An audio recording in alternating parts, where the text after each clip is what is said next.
Hey, hey, hey. Welcome to Sisterhood Check-in. I am your author, life, and beauty coach, Nadira Lewis, and I am so grateful that you guys have taken out this Friday to spend time with us here as we share our testimonies and victories over everything that we have gone through. I'm excited. I just want to take the time to let you know if you are watching us via YouTube, make sure you click the subscribe button and don't forget to hit the notification button so that you can be notified every time we upload a new video. If you are watching us via Facebook, hey, click like and share. Start a watch party if it's still available. And make sure you call up a friend and say, hey, Sisterhood Check-in is on tonight. So I'm excited. I had a wonderful week. I've had a few things that were going on that kind of set me back a little bit. I'm still recovering from a cold, but God is still good. And I am still here winning, making it through. And I'm excited for my guest today. We've known each other for quite some time, and we have, grown up together almost in ministry. We've had just an awesome friendship, and she's been there at some very really critical times in my life, and I really thank God for her. So I'm excited.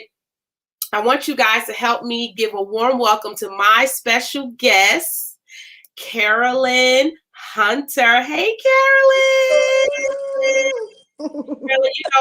I was, as we were working up to getting to today, I was so excited because we have a history, girl. Yes, we do. Of some nights being up, praying, crying, and going through some stuff. You and your aunt like helping me through some really critical times in my life. And I really thank God for you guys. It is amazing that almost like 20 years later, we're still here alive, yes.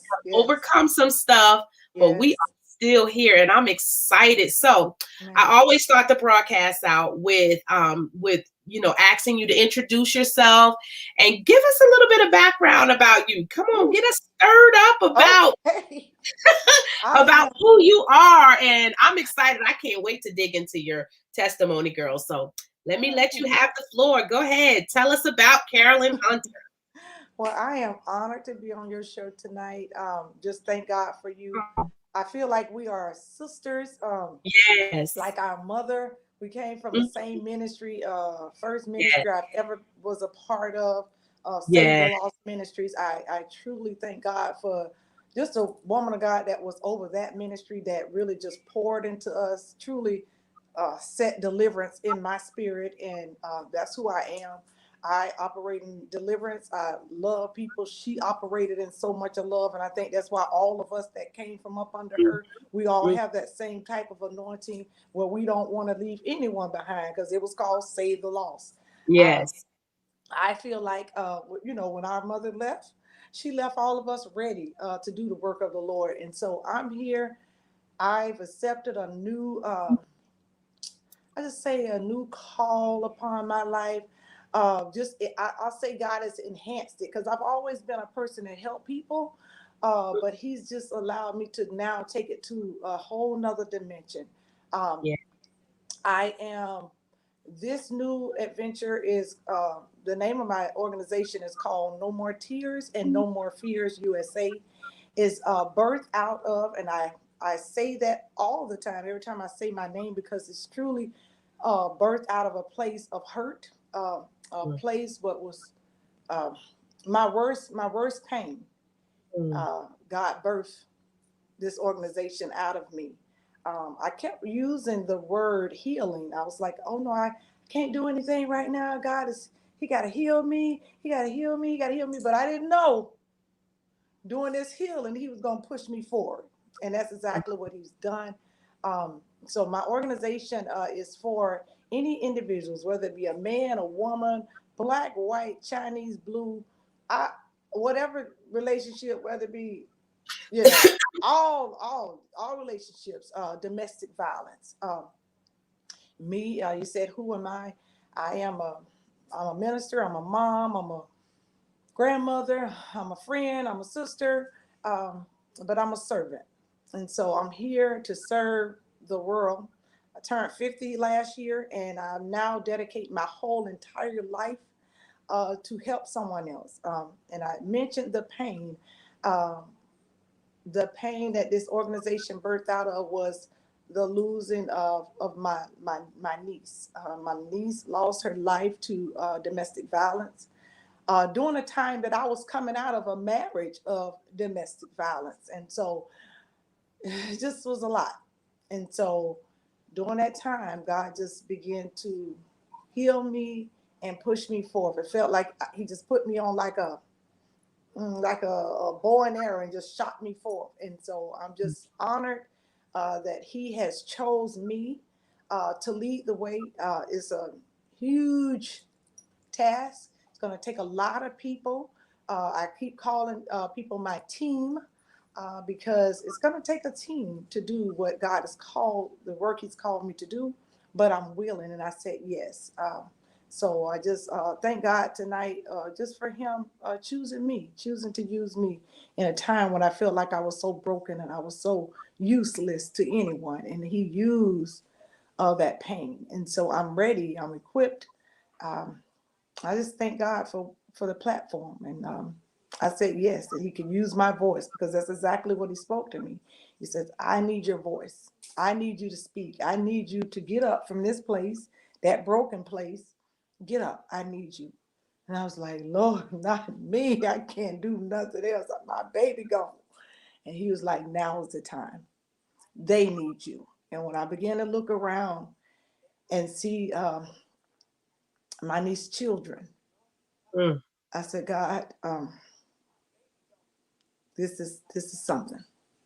And This we're is gonna have we're gonna talk about your what happened with your niece to give everybody a mm-hmm, little bit of a background about what's happening and what happened to your niece, so that we can mm-hmm. have a better understanding, Okay, and for the viewers that are watching. But before we do that, let's talk about you. Let's okay. talk about how you got to where you are now, because Yes, yes. I believe that some of the things that we go through in life Mm-hmm. equip us, are there. Right. Those like train, it's like training ground Mm-hmm. for us to, I call them to toolboxes, Mm-hmm. for us to put things in our toolbox Mm-hmm. so that we can be able to use to function, Right. in different seasons of our life.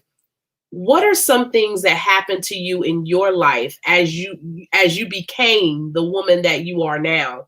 What Right. are some things that got you there? What are some of your triumphs? What are some of the things that almost set you back, that caused you to feel like, you know what, I can't do this no more? Because you Right. mentioned a lot Mm-hmm. about pain. Talk to us about that pain so that we can lay the foundation for Right. why you're so passionate towards No More Tears, No More Fears USA. Amen. I'm more than happy. The pain, me being in a marriage of 18 years. Um, I want to just say this, that a lot of people don't understand that domestic violence is not always physical, a punch. Absolutely. Domestic violence comes in a whole lot of ways. Mine was more emotional, more mental abuse. And so sometimes we put on this mask and Mm-hmm. we smile and Yeah. oh, everything is just fine. And so, Mm, behind the closed door, you're going through all this stuff and you get to the place and it's like, okay, when do I really take the mask off? Who's really gonna see me? Like, okay, everybody think, oh, she just smile all the time. She's so sweet. Hurting inside, just broken inside. Like, who helps her? Who has helped everyone else? Who mm, has prayed everyone else through? Who really stops and say, you know what? Let me just find out what's going on with you. mm, No one really takes the time to do that. mm. But we do have a father that Yes. sits high and he comes in the midnight hour and he lets us know that he's all we need. And I just thank God just for him healing me. I always talk about the waterfall. I talk about how I felt like for the last few months, God just really took me and he just began to just pour into me, washing me of all the bondage. And I'll take it back to my childhood.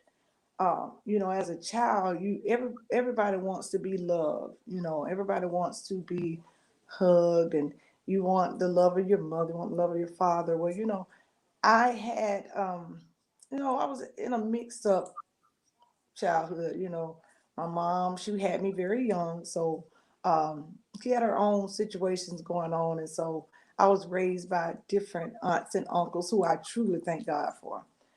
But during that time, there's some things that happened to me, you know. And so when things happen to you like molestation, and you're deprived of the love that you want from your parents, your own parents, it puts a place in you. And so that place of just wanting to be accepted, or Right. just wanting to be loved, just somebody just love me. Mhm. And so it just makes you sometimes go after the wrong people. And it leaves a door open. If that door is not shut, it leaves a space open. And so it really takes God to come in and truly do a healing on the inside of you. And so, as the years went on, I got grown. I was married so young. I think about, being married at 17. My mom Wow. signed for me to get married. Wow. Wasn't ready to be married to nobody. Right. Didn't even truly know who I was. I graduated 1 month, and 2 months later, I was married, and off to Fort Lauderdale I went. Didn't Wow. know nothing about nothing. And Wow. all of this, taking all of the childhood pain with me, never recovered from that, until now. And it's like, okay, God, here I am. Come back. That was a marriage of 14 years. So many things happened in that. I wasn't ready. I wasn't ready. I was just trying to do what I know my family want me. You be married, all the women be married. So that's what I did. And so when I come back home, and I'm just going through the motions, and I'm like hurt, I'm broken, because grandma now say you don't get divorced. Mhm. That's your husband, you stay married. Mhm. So I'm feeling like I failed my family. So I come back home anyway, because I'm like, nah, I'm not taking some stuff, I'm just not taking. And so, I come back home, and so I'm sitting going, and so here I am. So now I'm going through this cycle because I'm down. And so I begin to see, I never forget, I begin to see a psychiatrist.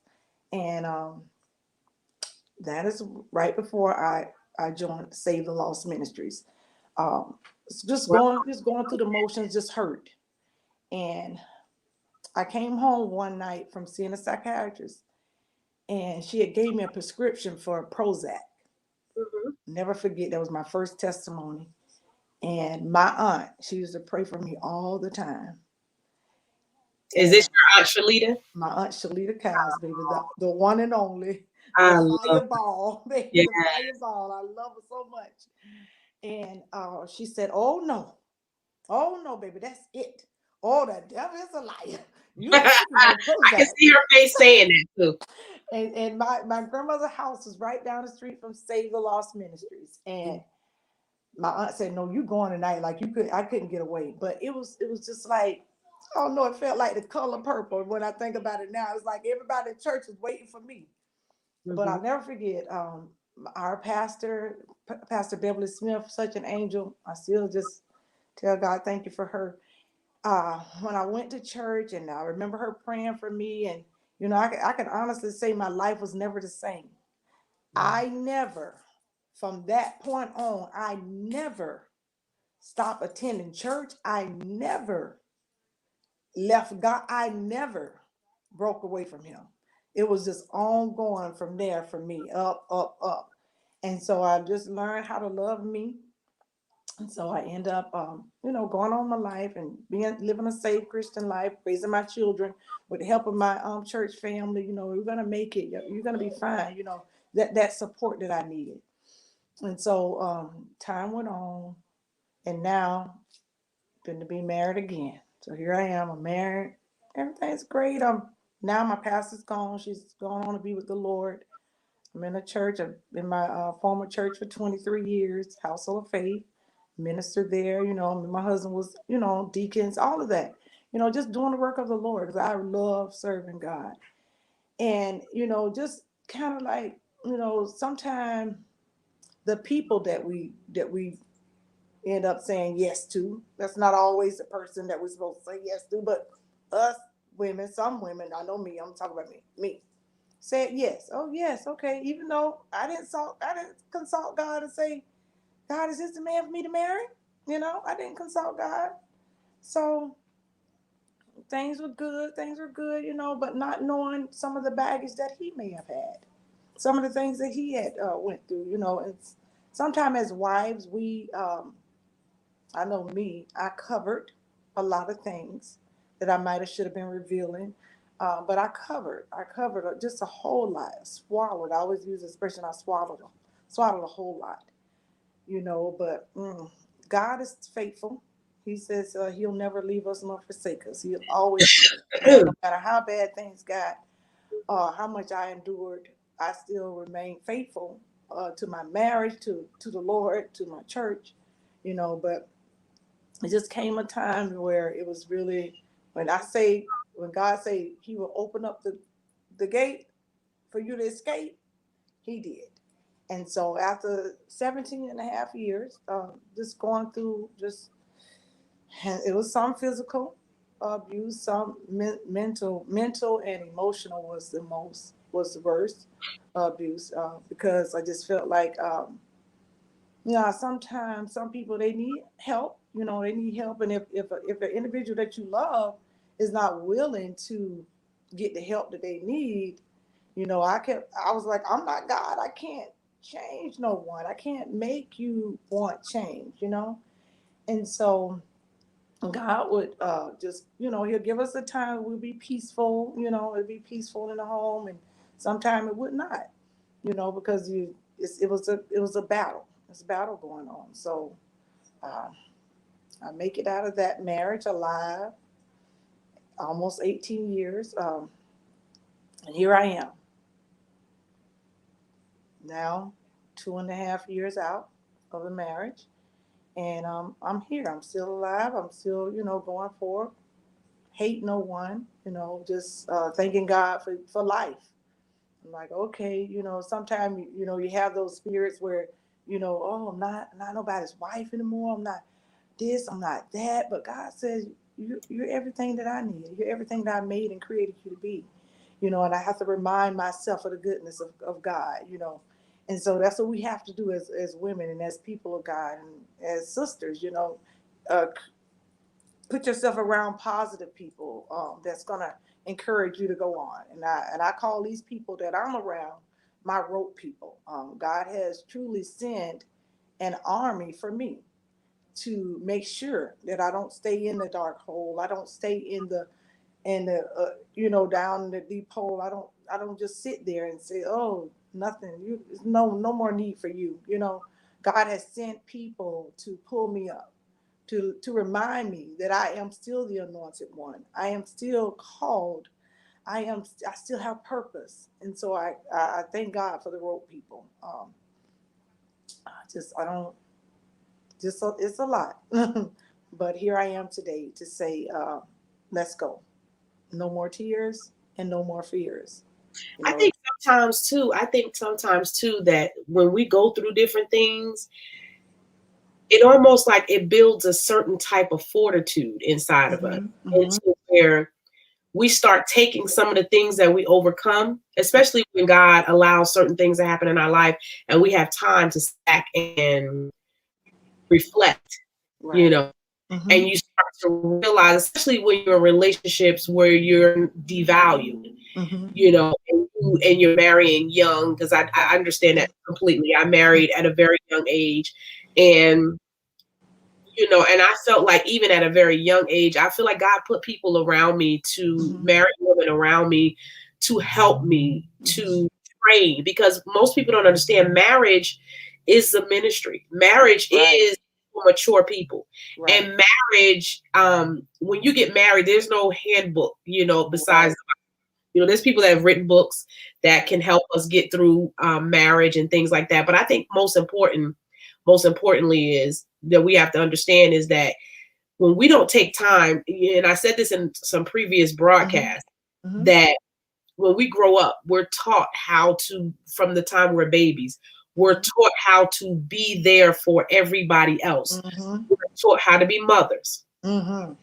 we're taught by, we get doll babies, and these things are good. These things aren't, I'm not against, teaching women domestic things that makes them a woman. But I think alongside of giving your children doll babies and teaching them how to be mothers, I think the first thing that we should teach them is how to understand and appreciate who God created them to be. Right. And putting a lot of emphasis on them learning and understanding their value, because what happens is, as we're growing up and we're entering different relationships, when people are taking pieces from us, right, and then we realize we're lost by the time we're in our 30s or by the time we're ready to get married.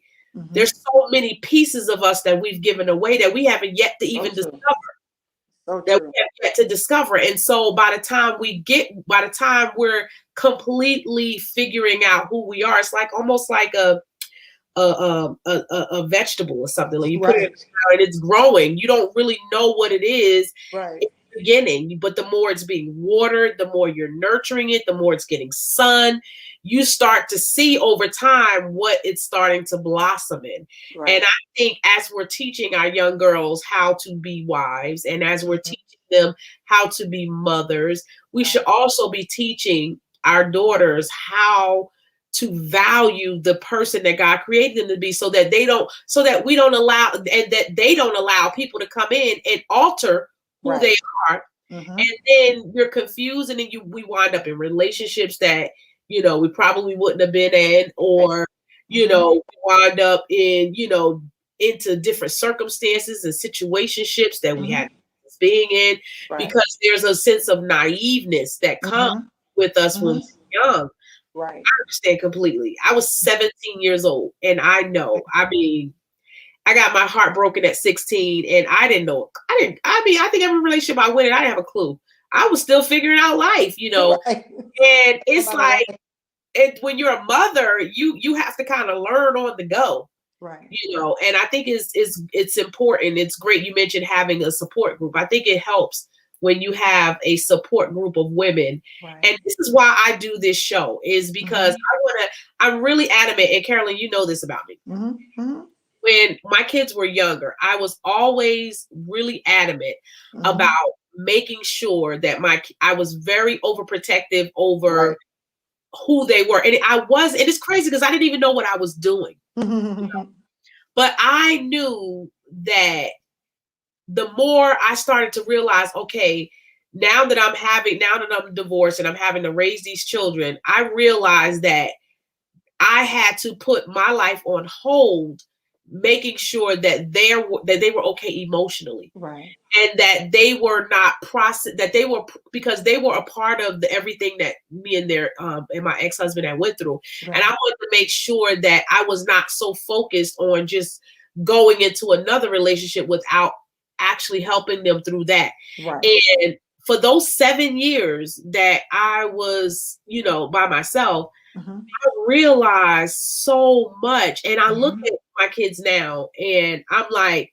wow, just to see how much they've been protected from. And when you see, and I think I was like that when I said I don't know where that came from. I think I was like that because of the things that I've had. Some things happen to me as a young kid that my mom didn't know about till I was an adult. And because when we have things happen to us at a young age, you don't share it because you don't want to be, that fear of what people are going to say and what they're going to do, especially if it's somebody that everybody knows.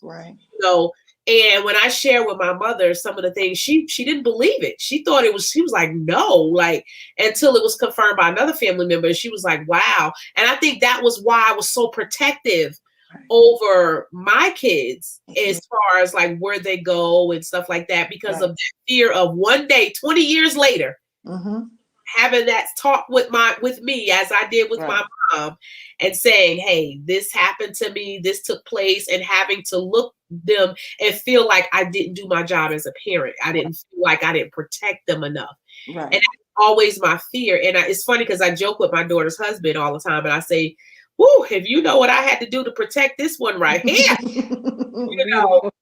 and he just would laugh. And I say, because of, I had to, And it's almost like I had to like put my life on hold and my healing on hold. You know, I didn't even get to heal through some of the things that I went through because I was so busy. You know, when you're a parent, you don't get to put a pause on parenting. You gotta heal on the go. You know. Yes, ma'am. So, yeah, I definitely understand that. We're gonna take a quick break, but I really want you to and my heart was just like really went out when I heard about your niece and your sister. You know, and I don't think I've ever met your sister, but I think I may have seen your niece, or I might have seen it and not really realized it. Right. But oh my God, the story behind what happened with your sister and her daughter, what really just it just made me really realize that, man, you know, we cannot take life for granted. That's because right. and we can't take the things that we go through for granted. And that we have to have a support system. That's we right. have to have people that we can call. And if you don't have anybody, man, we have to build that connection with the Lord, because there are going to be some times in our life where people aren't going to be around, and you're going to have to depend on God completely. And sometimes, honestly, that's when we really get to know God. That's right. It's when nobody else is around, because there's a lot of times I didn't have the open. There was no room or opportunity for me to have people on the inside, on the inside. And I had to trust God, but it really kind of like helped my prayer life. Right. And it caused me to understand God in a way that I could never explain. And it's like, but I want us to talk about that. Okay. And I'm trying to hold off to the third segment, but we have some comments where we even have somebody that wants to be involved in the conversation. So while we're taking a break, I'm gonna I'm gonna go ahead and prepare to send the link to this person once we go into the third segment. Okay. So if you want to be a part of the conversation, because I know you guys are really enjoying this, if you want to be a part of the conversation, you are more than welcome in the third segment. We're going to give her a chance to share her life story uninterrupted. And then we'll get back with you and we'll get you guys interaction. I'm like, Carolyn, we've got a lot of comments. So they are ready to respond. So you guys just hang in there. We'll be right back with my guest, Carolyn Hunter. Don't go away.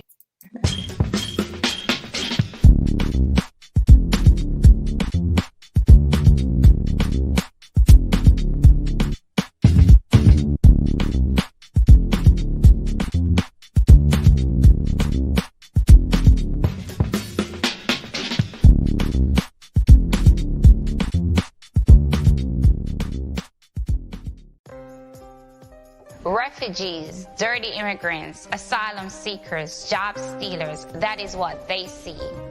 Beautiful faces, thick accents, a melting pot of culture, holding 3 to 4 jobs, back pocket of hopes and dreams, seekers of opportunities, that is what we see. I am Georgia Lawrence, the founding attorney of Georgia Lawrence LLC. I was born and raised in Jamaica. I migrated to the United States with 2 suitcases and $200 to seek a better life. I understand firsthand the importance of having a fighter on your team to navigate the complexity of the immigration system. Hence the reason I chose immigration and human rights law. Here at Georgia Lawrence LLC, we take pride in connecting our passion and purpose to your plan. Give us a call today.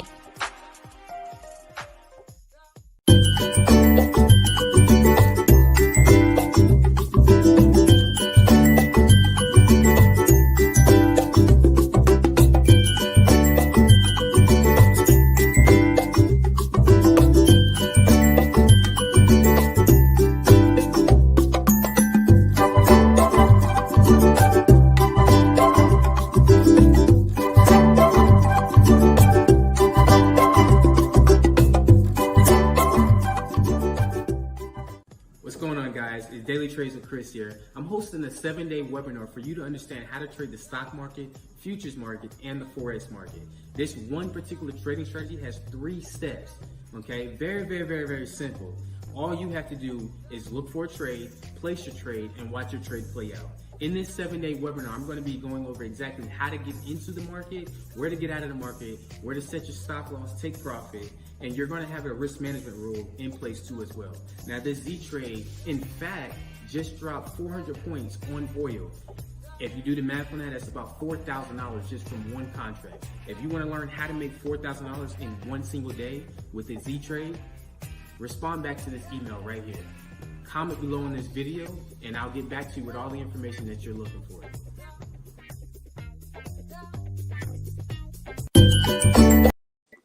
All right, and we are back with my sis, Carolyn Hunter, and she shared with us in the first segment about, gave us a little bit of background about her life and some of the pain that she's gone through. This segment, we're going to get a little bit deeper. We're going to talk about Catherine. I'm about to call you Catherine. I'm about to give you a whole nother name. We're going to talk about Carolyn's journey with what happened with a very a tragic situation that happened in her family with her sister and her niece, which birthed the vision that she has. But before we talk about her vision of No More Tears and No More Fears USA, Carolyn, talk to us about what happened with your sister, because your niece that passed away, that was her mother. That was her mother. Talk to us, give us a little bit, as much as you can, about what happened surrounding that situation and how it changed your family's life. Oh, well, we'll start with Lawana's life. It's still an unsolved murder when it comes to Lawana's life. Wow. They were both murdered 6 years and 2 weeks apart. Wow. I think that was the part that made it so devastating, because here we are every December the 5th, our hearts are just so mushy. Not only was she murdered on that day, it's so much. My niece that was just murdered in November, her daughter was born on the day her mother was murdered.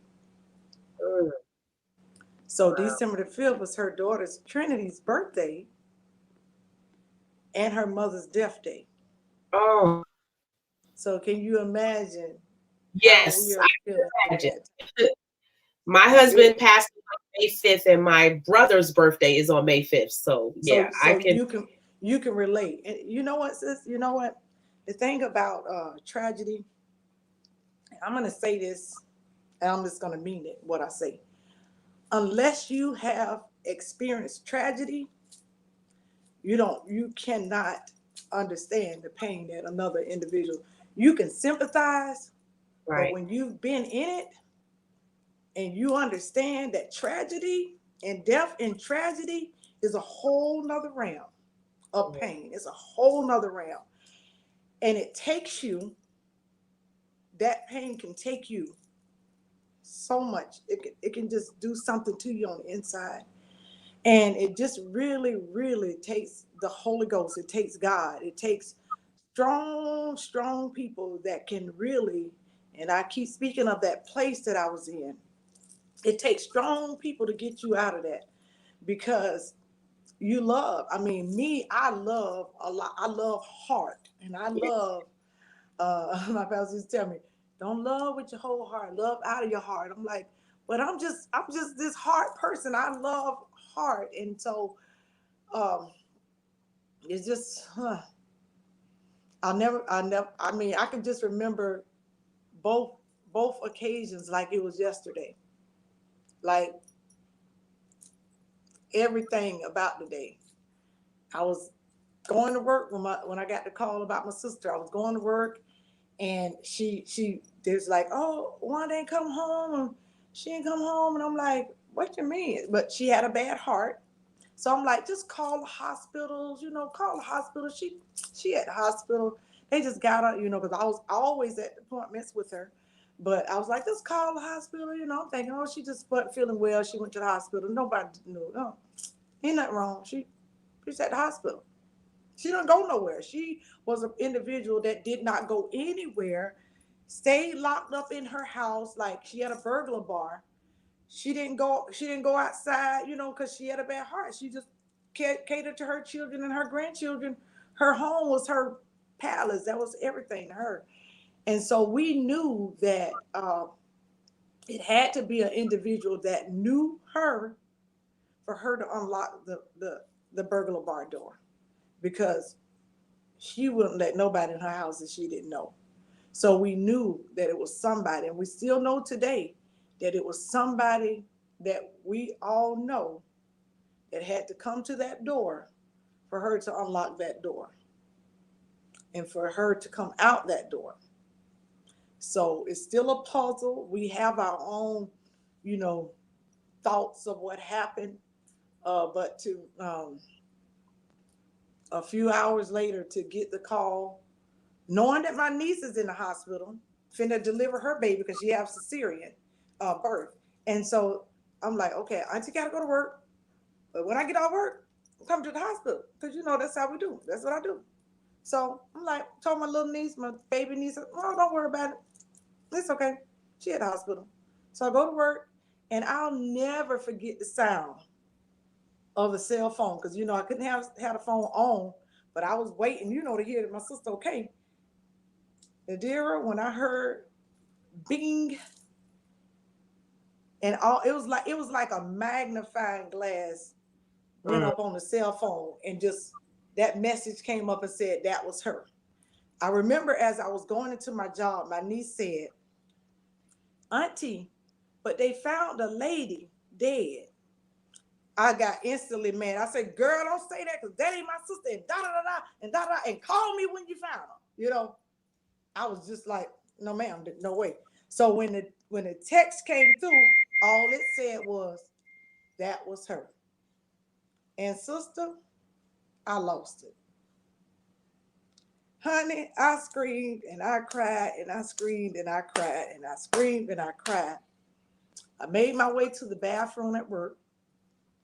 And I don't know where this little, it was a little sweet little, I call her an angel, honey. A little Caucasian angel.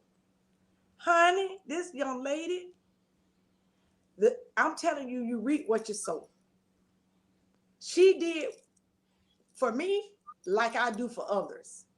I don't meet strangers. I just love people. And I just love people. And so to pray instantly, that's me. To cover instantly, that's me. Baby, you talking about a demon, bring him here. Let's get him out. This baby finna be free. That's me. And so to have someone in the bathroom with me while I'm on the floor, I'm screaming, I'm hollering, I'm crying, I'm broke. This baby, I call her Angel. She prayed over me. Oh my God.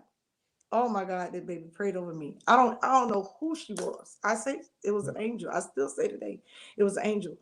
My daughter, I never forget, my daughter had to come and pick me up from work. I couldn't drive. I couldn't walk. All I remember was screaming all the way. And I kept telling Kim, I never forget, I kept saying, Kim Sharp.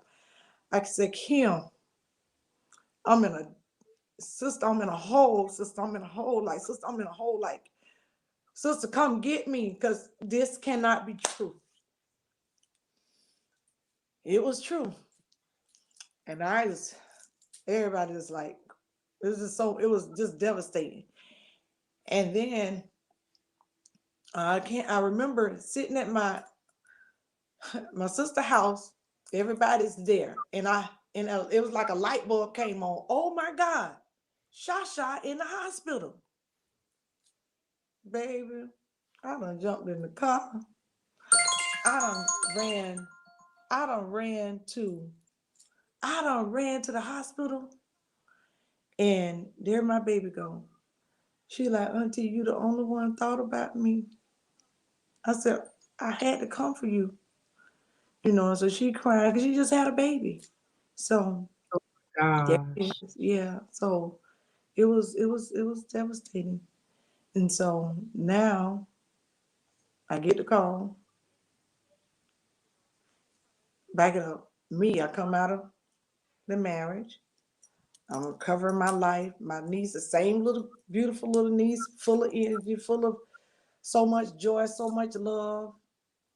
She, oh, auntie, no, you don't look like what you're going through. Auntie, you gonna keep your hair pretty, keep my hair pretty, keep me. Oh, auntie, where it is, that's my baby. She was helping me recover. Mm. And then I get the call, 3 o'clock in the morning. Auntie, auntie. Now I need you to know it's like I became their mama. Mm-hmm. I became their mama. Mm-hmm. So, auntie, he shot Shasha. He what? No, because Shasha don't mess with him. Shasha don't got nothing to do with him. He did what?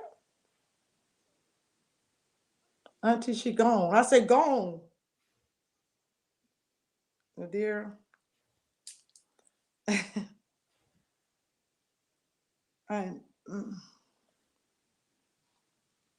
I love everybody. But that one, this one, that's my baby. This one was just a special, it was just a special type of love, like, and so, oh, God, I just paced the floor, paced the floor. And you know what calmed me down? My baby. He said, Mama, Auntie loved the Lord. And it was just like, he said, Mama, she loved God. She with God. Ain't that what you say? And I said, yes, baby. He said, don't cry, Mama. I said, okay, David, I gotta get up. My phone is ringing. Everybody's calling me. You gotta get here. And she's way in Orange Park. So Orange Park from where I live is a long drive. Yeah, that's a good little what? About 20, 30 minutes. Like she just bought her home. She just built her new home. And I was so excited about her having her new home. Soon as she signed it, I promise y'all, I'm not lying. When she signed on the computer, she was signing her paperwork for her home. She Wow. took a picture and sent it to me. I'm signing that till y'all get my house. I was so happy. I put it right up on Facebook and wrote a 2-page book, honey. She said, Auntie, take it down, take it down. I want to do it for my birthday. I said, okay, I'm just so proud of you, baby. So, and to have it happen in her home, she was so proud of. Oh And my gosh. and the tragedy of it being in front of her children. Oh my God. I'm talking about holding her 2-year-old and her 5-year-old. That was devastating. And so you talking about, I call one of my rope sisters. I call her my rope sisters, Judy Miles. I cried and I cried all the way there. She says, Carolyn, she prayed over me, honey. Again, you reap what you sow. And she prayed me all the way to Orange Park at 3:30, 4 o'clock in the morning. They said, no, Auntie, go to the police department because that's where they've already taken the children. Oh So my I go to the police department and I'm there with about 7 children. Her children plus my nephew, he's a football player, so he got his football friends there. And so all the children there, and I'm trying to be super auntie. Because again, all our other families already at the house. I beat them because when they told me don't come to the house, go straight there because they drove off with the children. Me, naive, not even thinking that these people, I want to like, why we here so long? We was there so long. Didn't even think about it, y'all. These people thinking that these babies done killed they mama. Because her son is 16. They thinking like they gotta investigate. They gotta do their investigation, but ain't no forced entry, ain't none of that. So they don't know who did this to her. So I'm like, why are we here so long? They were so nice. I take my hat off to Clay County. Those people did not treat us like white, black, brown, or blue. They treated us like family, and no color did not matter. It was a police department full of Caucasian people that was full of love. Even though I didn't know that it was, trying to, make sure that nobody in the house harmed her. Uh, but the Mm. love was just there from day one, and just it was COVID going on. The one of the workers, she grabbed me and she just hugged me and she said, "You are so strong. You are so strong." And inside, I'm looking like crumbling pieces. But for the children, I had to be strong. And so we as when I came out of the police department building with the children, finally we were released. They knew that none of the children did it. Um, it oh God, it's so much with that particular morning, because I can say this, that listening to my 5-year-old niece describe what happened, I think that was like the most devastating. Imagine you have a 6-year-old and 4-year-old. 7 and 4 year old. Mm-hmm. Yeah, so imagine your baby describing somebody shooting you Hmm. while she's holding you. Wow. I think that's what sealed the deal for the police department, when they knew that this baby can't make nothing like that up. Wow. I didn't even know my babies had blood all over them. Mm. I never seen my niece babies dirty, but I've never seen blood on clothes before. I didn't know that it makes you, it turns dark. It's not blood. It's not red like we see on TV. It's not like that. So the babies had all this darkness all over their little clothes. I didn't know what it was. I'm just holding my babies. And the lady came and she was like, "What size does she wear? What size does she wear?" Both of the two little ones. And so she went to Walmart and bought them clothes and changed their clothes and put their clothes in a bag, and then she stapled it up.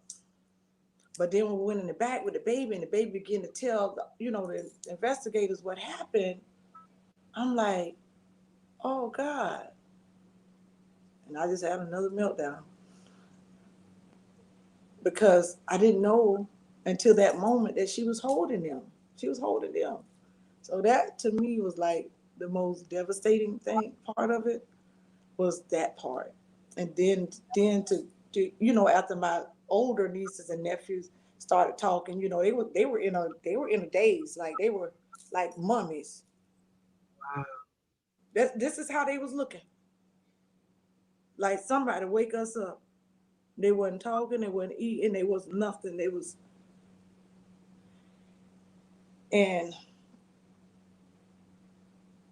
that pain is the fuel for my organization. I pray not another family ever, ever, ever feel that pain. It's not a pain that you wake up tomorrow and it's gone.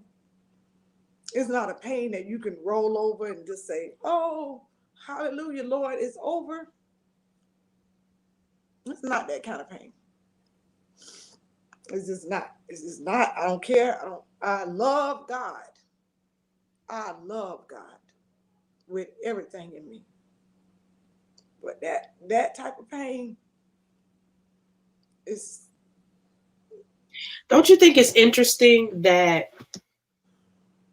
we're the ones that are left with the memory of the pain? Mm-hmm. That the people that were directly affected, as far as they're gone on, Mm-hmm. and they've passed and they've gone on, but the family and the people that are directly involved are left with the pain, the fear. And it's at that moment when you begin to look at your life and you begin to look at everything surrounding your life that you start to realize that life is but a vapor. Right. That's right. And that you can be here today and go tomorrow. That was something that, when I lost my husband in a tragic accident, I understand tragedy and when it's like sudden. It's one thing and I've said this before, it's one thing when you prepare. It's one thing when you can sit back and a person is sick and you're actually preparing for them to pass. It's another thing when it boom, like hits you in the throat and you've got to breathe while you're in shock. Right. And I think what happened, it challenged everything that I thought I knew. Right. It challenged it's funny because even though we've had that conversation and we talked about, what could happen and what may happen based on current events, it didn't change the shock of the tragedy. And it changed me forever. It changed how I view my own personal life. And it will get you to a point to where you start to realize it can happen at any time. It can happen to me. And it will fuel you to get yourself in alignment with your. Come on now. Because I told my late husband this like maybe a couple of days before his accident. And I said to him, we were talking on the phone, and we would always have our deep conversations like late at night, 2, 3 in the morning while we were out working or whatever. And I remember I said to him, I said, and this is something that God really like showed me. It doesn't matter how many years on earth that he's given us. You have that time, whatever that allotted time is, whether it's 40 years, 50 years, that is all the time you have to fulfill God's plan for your life. That's all you have. Now, if you don't find out what that is because of however you lived your life until you're 40 and you've only been given 41 years, you have 1 year to fulfill the call of fulfill the plan of God on your life. That 1 year. And I thought about, and I remember thinking about that. And then a couple of days later, that happened. And what it did for me, it made me really, it's one thing when you're in emotion, you can get kind of comfortable with your relationship with God. You can get comfortable with what you feel like you have learned about him. That's true. So you can get comfortable with, praying and he answering your prayers. You can get comfortable with, believing God and faith in a certain area and things working out. But sometimes when stuff happens, it brings a reality. And it made me, in my situation, feel like, because I didn't that a part of what happened in my life happened as a result of his sovereignty. Confused me. And what I mean by that is even though God didn't make the accident happen. He allowed it to happen. He allowed it to happen. Amen. And so most of the things that we question when we're dealing with tragedy or any type of disappointment is dealing with understanding the sovereignty of God, not understanding. We think because we have a relationship with God and he answered the prayers that we know everything that there is to know about his decisions. We're not realizing that what God teaches us in the word is to simply trust him. That's right. Which is why he said, just like, his thoughts are, your thoughts are not his thoughts, and his ways. His ways are not our ways. And, you don't really think about that until you go through something. And then you're like, it almost like to me made me feel like I didn't want to plan anything in my life because I felt like the sovereignty of God is going to come in. And I wasn't upset at God. I was just confused because I thought, we got a relationship. Why you didn't reveal that? Why did you give me the time to prepare for that? And I think as Christians, as believers, we get confused when things happen in those verses that he talk about. His ways not being our ways. Our ways is we let you know when something about to happen. when we don't realize that sometimes God's sovereignty doesn't allow that. Sometimes he's just God. He's just God. And then sometimes things just happen just simply out of the will, just because of his sovereignty. He's allowed some things to happen in his will. Amen. And you have to, and I think with me, I struggled with understanding how to deal with the sovereignty of God in my as a Christian. How did you have some issues like that? Was that some of what were some of your struggles in your relationship with God, knowing that, you know, this was, here I am having a relationship with you, and I'm building a relationship with you, and I'm praying and you answering my prayers, and then a tragedy happens. Right. What did that do to your walk with God? What if it affected you? What were some of your thoughts? Take us through that. Well, as far as the thoughts, just made me just, oh God, I never, it made me closer to God. You know, just draw me closer to him, to where I'm at this point where it's like, God, if you don't bring me out of this place, I can't come out. You know, I just was this was a whole lot of hurt. And I just had to get to the place where I just totally trust him. It just made me just say, you know what? I can't put my trust. And when the word say, put your trust in no man, I really literally had to, because it was not only the death, I was going through different things at that time in life. And it was just like, God, I don't got nobody but you, because I wanted, what I wanted was somebody to take that pain away. Knowing that nobody can't take that pain away but God. And so he allowed some things to happen. And I'll say that he allowed those things to happen to get me right where he has me, right in the palm of his hand. I got your full attention now, you know, and that's how I got your full attention now. I tried this and I tried that, but now I got your full attention. You know why? Right there. You got me, God. God, you got me. Because nobody else cannot help me. As much as I wanted them to, they couldn't help me. Only him. And so it just made my trust and my love for God he's my everything. He is my everything. Truly, he's my everything. Out of my marriage, from what I went through in it, to coming out of it, to standing strong after coming out of it, you know, with everybody looking, how she gonna make it? Oh, the trust in God. Because the greater is on the inside of me. See, when you're married, it's two individuals. See, you have yours, I have mine, but the greater is on the inside of me.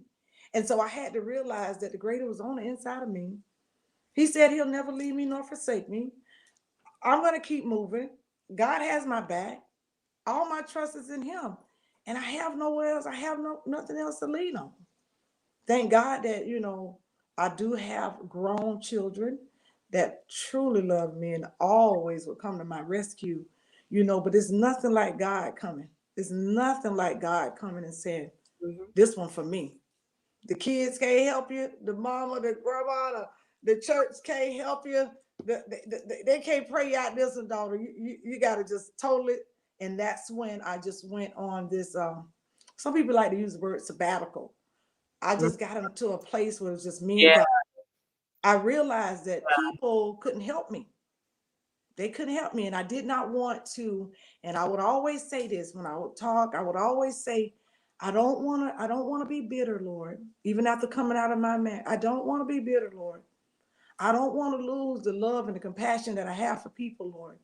I don't want this to erupt, you know what I'm saying? The goodness that's in me, because some people, they get bitter, they get hateful, they get all these different things that are not of God. Like, God, protect that. Just protect that. Because I'm like, God, I don't want to change being a loving, kind person that you made me. And so, you know, just getting in his presence and just staying there and just, he did it. He brought me out. He set me up. He did it. It was no man, no woman. God did it. And all glory, all praise go to him. I think, you know, it's amazing listening to you talk. It brings me back to just the other day. I had been, you know, praying about some things. and seeing God move in just the little things that you pray about. I think what we go through, it seems like it's the same pattern, that it's to get our attention. Right. And it seems like everybody, and I still tell my kids that to this day, some things you're going to learn by watching other people. Mm-hmm. And then there are going to be some things you're going to have to learn by experience. Right. And it didn't matter how much I grew up in church and how often it planted a seed. Right. But what often confuses people that were used to seeing me in church didn't really understand that in my trials and in my tribulations is when I really got to know who God really was for real. That was me. And I was telling a friend of mine, I said, when you think about David, yes, and you think about, it's funny because when I watch movies and stuff like that, I always look for lessons. yes. You know, looking for lessons, and because I believe that people who write movies and do all that they're very creative, and that they can bring things to light that you probably never even would have thought about, right?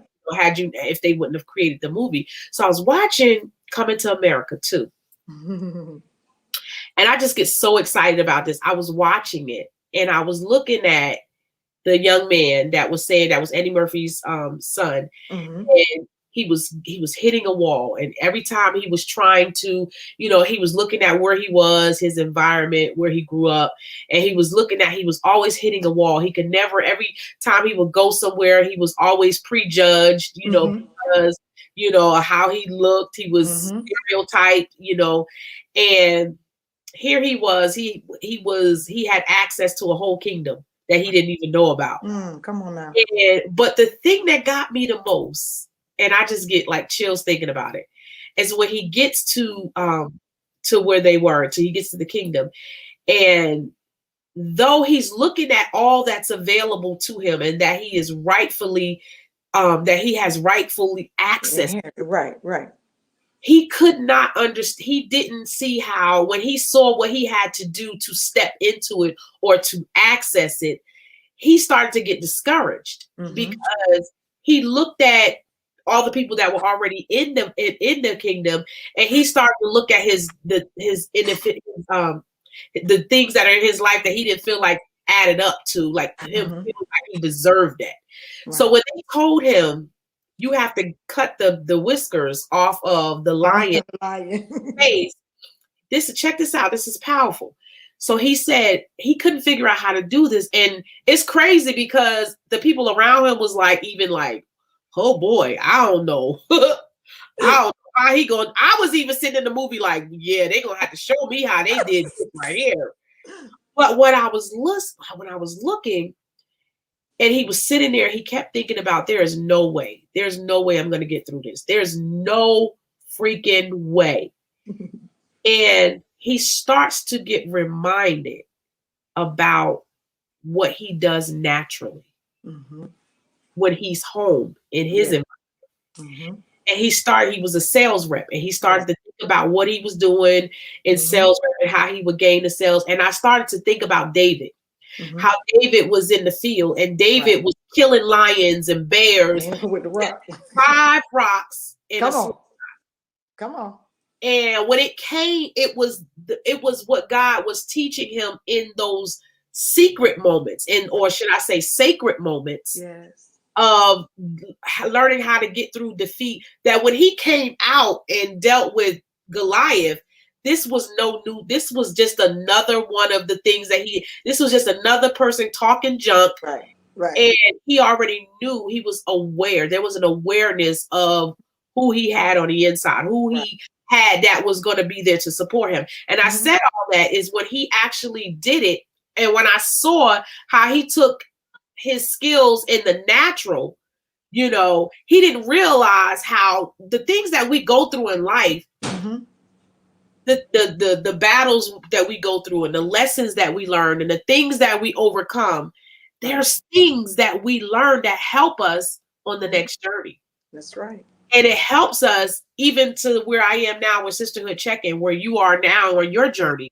I Yes. think what happens is because I didn't want to do anything like this. I'm camera shy, and I'm good being behind closed doors talking Mhm. one-on-one, with a person. I realize that I am my best in what I do one-on-one.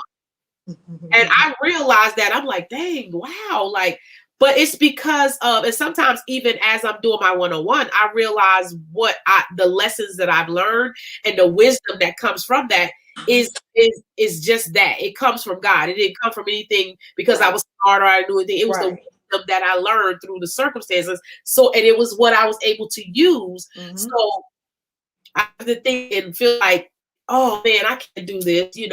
I don't have, the experience Right. that this person has. Right. I can't do that. And I was feeling like that a lot during growing up, even as an adult, feeling like I wanted to do things. I had desires. And then you look at people around you and everybody looking at you.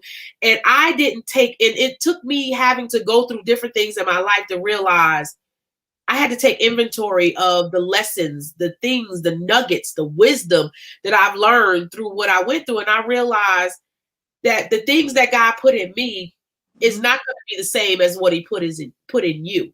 That's right. But each of us we are given all things pertaining to life and godliness, which means we are equipped Amen. to be everything that we need to be. And I said this on Preach had invited me to this clubhouse thing, and there were like a bunch of like writers and pastors and stuff I'm on Clubhouse with them. and they was asking us different things. And as I was listening, and I said, our life is like the apple, everything that apple needs to be is already in the apple. The apple doesn't have to go to school to be an apple. That's right. Everything, you never hear of a fish going to fish school. Right. Everything that the fish needs to be is already in him. Amen. But what happens is we go on the outside and the fish don't ask the dog how to be a fish. No. The dog don't ask the cat how to be a dog. There are things that God put on the inside of us that it takes different things, different circumstances that causes certain things to trigger. Right. And if I would even go as far as to say, sometimes we have to wait for those trigger points to get us into place. In order for you to really, when you think about a loaded gun, you have to pull the trigger for the bullet to get in position. And it's almost like with the same thing with us. Sometimes things happen in our life that's just simply a part of God's sovereignty that positions us. And there are some things people always ask me, especially when you're dealing with tragedy, when when you get before God, and I used to think the same thing. When I get before God, I'm going to ask him what happened. And then I realize, when I get before God, it's whatever questions I had, it's not even going to matter. They're going to be gone. It's not even going to matter. So I'm no longer questioning why. I'm asking, what do I do? What happens to me? So when I started out this conversation, I was talking about what happened to me. I was praying about some stuff, and I realized that when I was praying about this particular thing to take place, and God moved, it was like, to me, I was like, okay, all right, let me just pay attention here, because the things that I pray about, you answer. Right. And I realized if I want God to answer more of my prayers, then I need to get in alignment with him. Amen. With his will, because when you align yourself with the will of God, then things that you ask for and the things that you seek God for is in alignment with him. And then I started to realize that, you know what? I don't have to be like this. I just want to be in my lane. I want to my lane. And whatever my lane is, I'm gonna be good in that lane. Amen. And when I realized that, it took me from, I started to get more bolder. Being able to do that, the fear started to go away, because I realized, and I think that's what happens sometimes when we're just living. We don't always know. We just living, and sometimes things trigger in our life to position us, right, and wake us up. you know, and then we realize, okay, you know what, God, what am I? And then we start to ask questions that are really relevant to our purpose. What is this going to teach me? Right. What am I supposed to do with this? And it looks like that's what you're doing with No More Tears and No More Fears, because this tragedy triggered it, positioned you to say, wait a minute, I may have gone through some pain, but I've been able to, you know, now this is positioning me to now not sit back. Right. I can't just let life happen. Now I got to position myself and be proactive. Right. In God's will for my life. Is that, do I have that about right? That is perfect. Like, I couldn't have said it any better. I always say, when coming out of my marriage and going through, you know, all the turmoil and just surviving from that, because I survived. I'm still here. I'm still living. I'm still striving, but I survived, you know, some scars, some, you know, but I survived. Yes. But I was only talking about doing just a little, I was thinking of doing like a little podcast or something soft like that, you know. It wasn't nothing big. It was just, you know, I just wanted to talk to some women, because I feel like I'm just be honest with you and with everyone. I feel like there is a lot of individuals that sit in these high places, in these high seats, and they are hiding from the real them and the real things, the realness of everything that's going on. And we say, "Oh, I love him. Oh, he loved me. Oh, he's so good." And it's just words. It's just words. Because is it really true? Because if he loved you, he wouldn't curse you. If he loved you, he wouldn't push you. If he loved you, he wouldn't do degrading things to you. He wouldn't make you feel like a ant. That's right. If he loved you, he would empower you. If he loved you, he would support you. If he loved you, he would do those things that uplift you. So why do we pretend like, why? And so I wanted to do something like that. But when my niece died, oh, you talking about a whole nother ram now. Okay. Nah, like, you can mess with me all day long, but don't mess with my babies. When I say my babies, it could be your baby because she my baby too. Because I seen them babies. It could be your son because they mine too. That's right. Don't mess with my babies. That's right. And when you mess with my babies, that one, it pushed me somewhere else. Okay, so what are some of the things that you're going to be teaching? Like, what are the things you're going to be? What are you going to be like? With the No More Tears, No More Fears, is this going to be like a resource? Is it going to be talk to us about what that provides, so that if anybody's interested in becoming a part of it, and want to support you, what are your plans for No More Tears? What my organization? I'm just tell you like this. I don't think small, because it's not a small issue. Right. I promise you. I have this crazy faith that God is going to give me what I need. I believe God. You know, I'm just talk about my situation. When I left, I had no money. I had a job, but when it was time to go, it was time to go. Okay. So thank God, again, that I have grown children that love their mother, married, love their spouse, love me. You understand? So it's whatever you need, mommy, we got you. You know, awesome. My home, been in my home for over 2 years. So what I'm saying is, everyone doesn't have that. So I want to be that individual. When someone come to me, a woman come to me, and she is serious, she has went downtown, she has did her what is it, the order of protection. She no longer wants to be a part of that abuse. She no longer wants to be another man's doormat. She no longer wants that for her children to grow up in that environment, the damage that it caused. She no longer wants that, or he no longer wants that. I want to be that individual to say, let's go. I don't know if you remember I'll never forget this. Pastor Beverly, my son's father had broken. He went into a rage one day and he was mad and he bust my windshield out of my car. And my pastor said, "Oh no, baby, don't you worry." I was crying. I ain't got no money. I got to go to work because they know I love to work. Yeah, My you pastor, got to work. my pastor came around there with the check, baby. You going to work and you going to work today. Come on, let's go get this windshield fixed. Whatever she needs. And I mean this with all my heart. And I'm crazy enough. I have enough faith to believe that God is going to give me the funds that I need. If she need a ride, let me tell you something. I see vans. No more tears, no more fears. Oh, you're going to see them. USA. Awesome. Vans, houses, apartments, buildings. Oh, I see it because God is going to get, you know what I said, Nadira? I said, God, if you can do it for Hubbard House, I'm good ground. Yep. I'm good ground. Yeah. I am good ground. I love God and I'm going to do right by his people.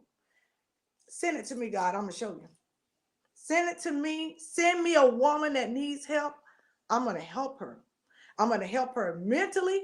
And so many times, all we want to do is just talk to people. When you going to reach out and give them something? That's true. Oh, we want to know. I want to know your business. Got a point about that. That's really good. I want to know your business. I want to get in it. But what you going to do when you get through talking to me?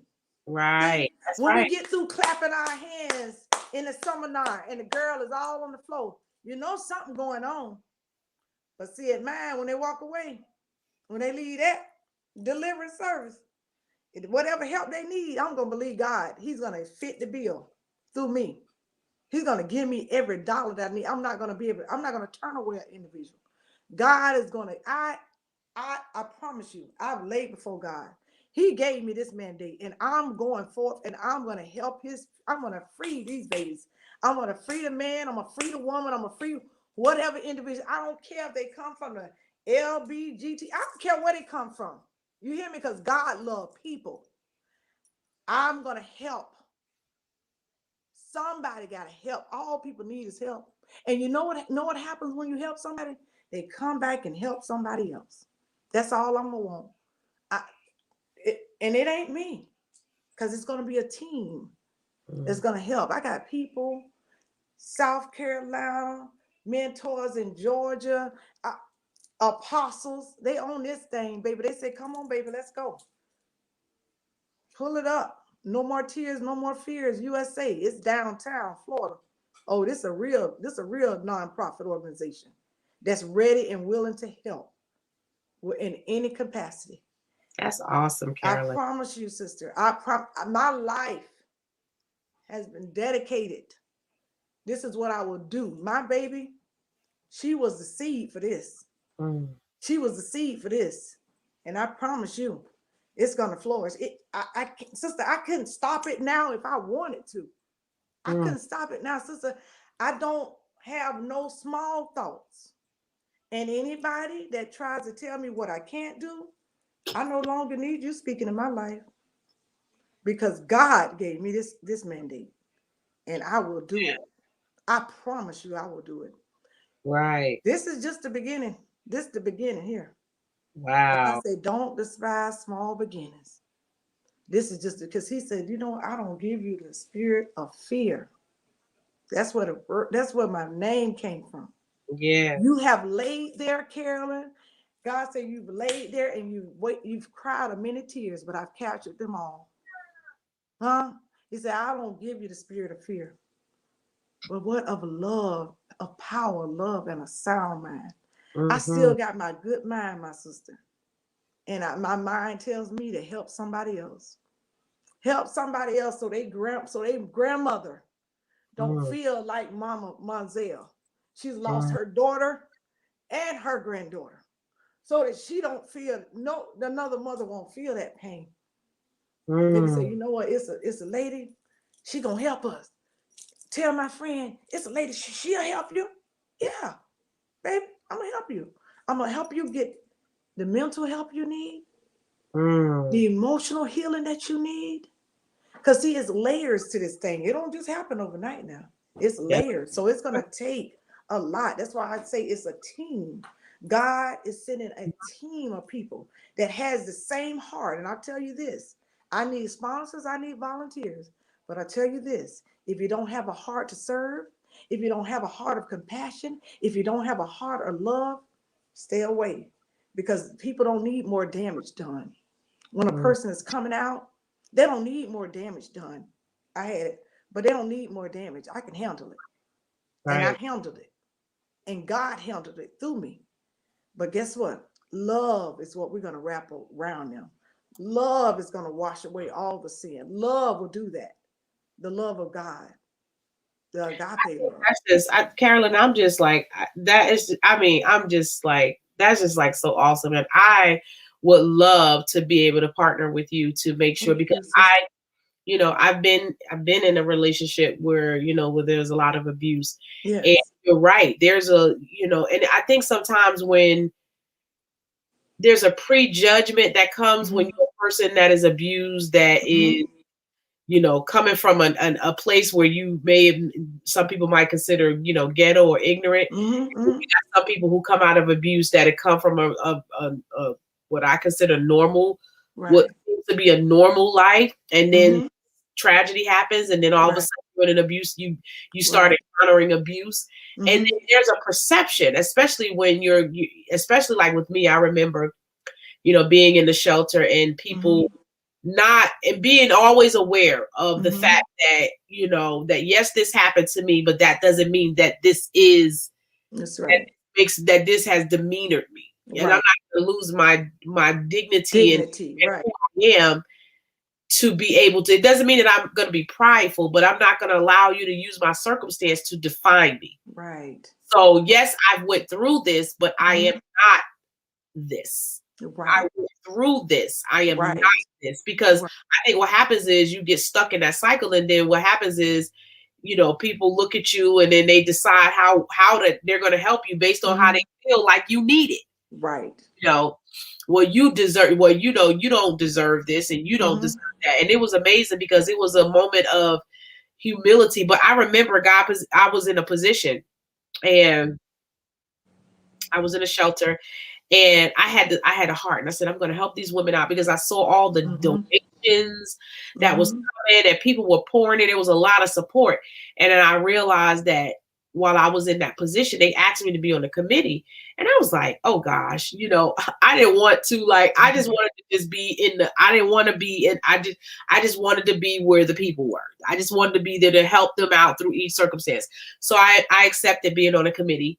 And, I remember they used to get all kinds of stuff, and I would see them take the donations and put it in a certain place. And then they would look at women and judge them, and would give them, Mary Kay would donate so much makeup, skincare, and Bath and Body Works. Just so many different, nice stuff. I remember going up in the cabinet and going, whoa. So when I started to see that they were kind of pinching and peeling and giving them what was left and keeping the best for themselves, because they were just workers. And I agree with you. And I said that to prove my point, that sometimes when you've been through it, and God positions you to be able to be in a position to understand where these ladies and men have gone through, your approach towards it is different. It is. It's like the way you handle it. I went up in that room in that office, and I took out everything that was of value, and I created a spa day at the shelter every month, and I took all that stuff that they were hiding, and I made it available to them. Girl, they were mad at me because I was opening up. I was like, okay, they got all these nice stuff, and saving it for them. Saving it for them, and I was out there because I knew, being in that position, your self-esteem is already down. Right. Oh, I got you. And if you, especially if you're in a predicament where you're perceived, or you feel like your family or friends perceive you to be a certain way, and you go through abuse, sometimes they're the hardest ones to really reach out to. Right. Because of the ego of not wanting to feel like I'm not the person that not my situation. Right. So sometimes it's hard. So it's good that you've been through that. So when you build up these programs and they come to you, they have your story to listen to. And that's pretty much with me even being a coach. I became a coach because I felt like I'm already doing it. Right. You know? That's me. I already talk to people. I already do it. So this isn't something outside of what I do. So when I do things like this and I get to create, you get to see me in an environment where I'm vulnerable and I get to expose my personal life so that you can see that I'm not, it's not about me being better than you.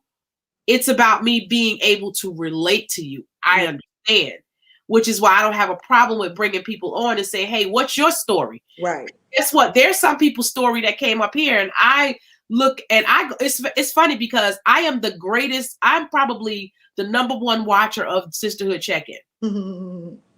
And because I get to go back and I watch, even after this show, I watch it over and over and over and over again. And I go back, I don't even get to watch a whole lot of other shows because I'm watching the programs because I am blessed when I see other people share their testimony. And I realize, you know what? You're not in this fight by yourself. No, you're not. Everybody has something that they're believing God for, that they're trying to get accomplished in their life. And sometimes you just need people to say, you know what?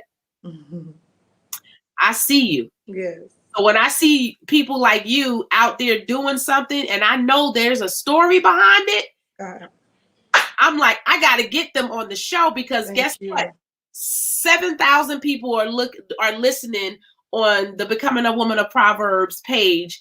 There's 2,000 listening on my personal page, YouTube, Periscope. Somebody is going to need what you say. Amen. Somebody is going to, in my life, Amen. I remember surviving. I talked about this when Pastor Burton had her initiative with the domestic violence.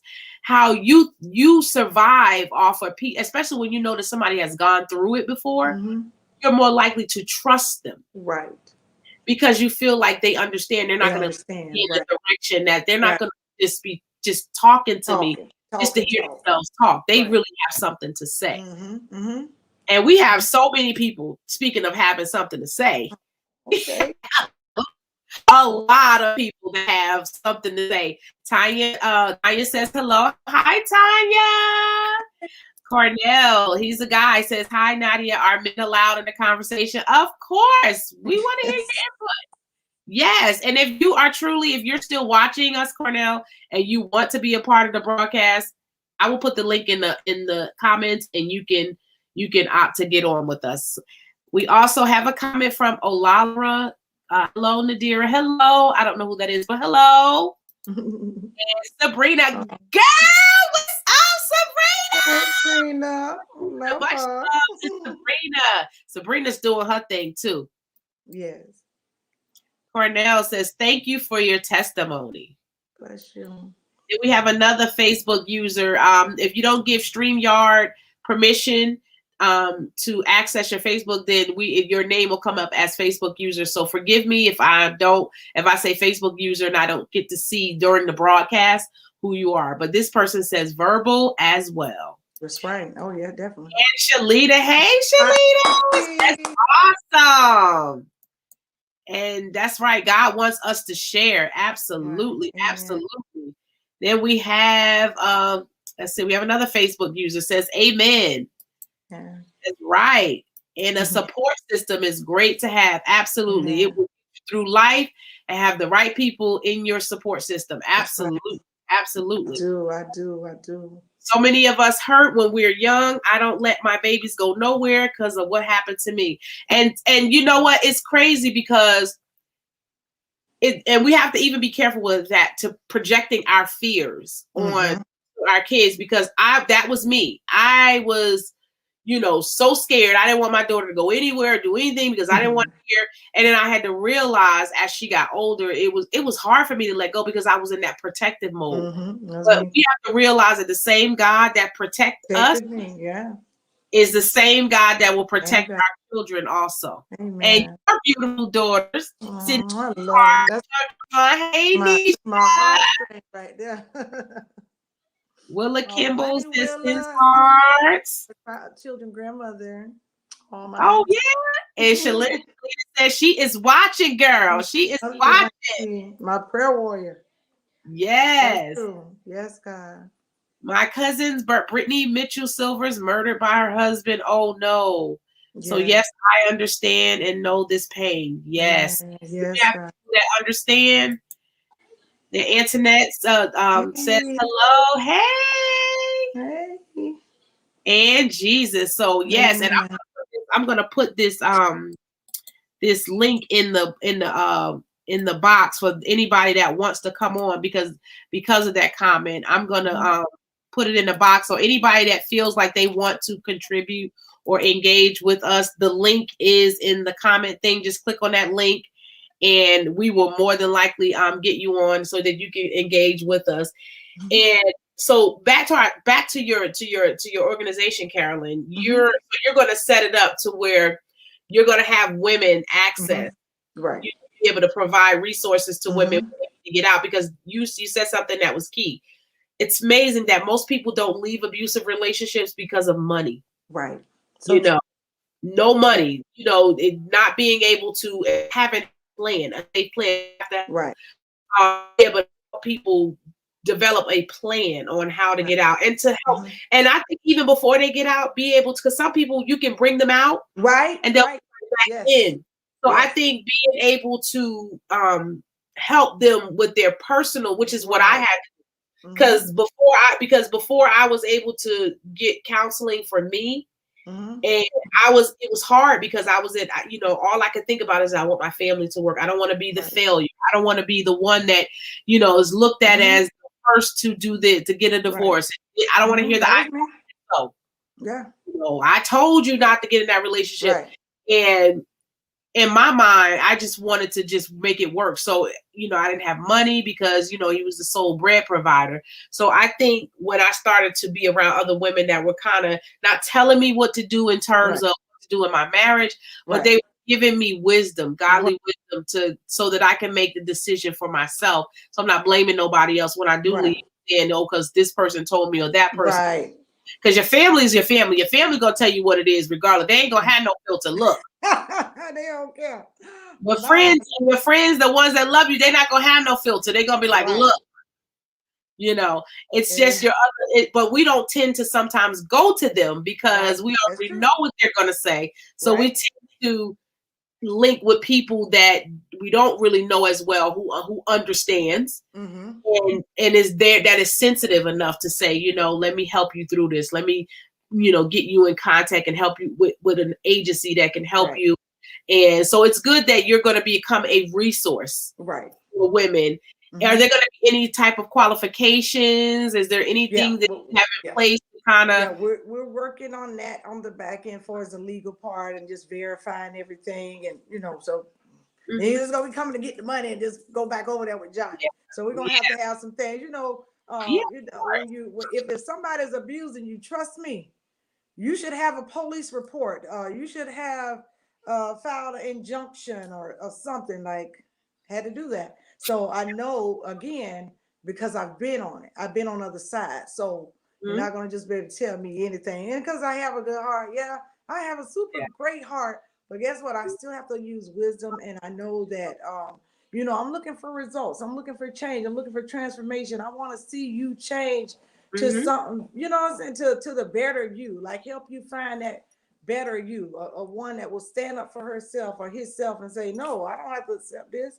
I'm better than that. And, just I want to help the whole individual, mentally, physically, all that, emotionally, because I'm telling you, you need all of that. I had to do it all for myself just to, help my own self. So I understand that it's a lot of different components, but with the help of God and the right people that he's sending, it's going to work. It's going to work because I know that it was ordained by him. And this is something that, and what I tell myself when I begin to doubt or wonder, oh God, what about this? I say, now, listen, girl, the devil ain't going to tell you to help nobody.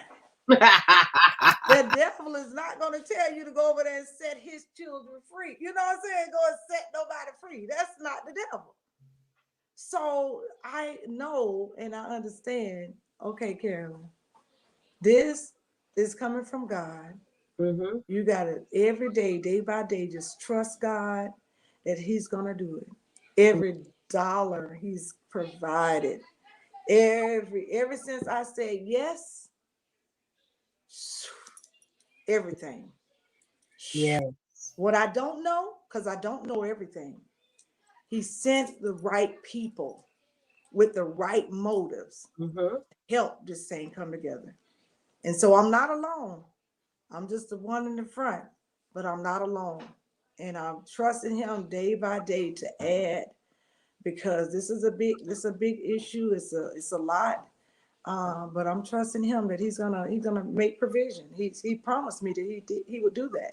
He gave me the vision, so he's gonna make the provision. And I totally trust God. I do. I tell my friends all the time, I got crazy, stupid faith. And my friends used to laugh at me and say, girl, what you got? Crazy, stupid faith, big old faith. Girl, you see that billboard up there, it's gonna be right there. I don't care. Sister, I believe it. Look, they had me all excited last night. They say, "Oh, you going to Ghana?" I said, "Okay, let's go to Ghana and rescue them too. Let's set up over there. I'm good. Let's go. Absolutely. Wherever God say go, I'm going. Whatever city, That's whatever right. state, I'm going. We got to. We've been commissioned to. Let's go. Let's help people break them out of bondage. And not just You've been provide there.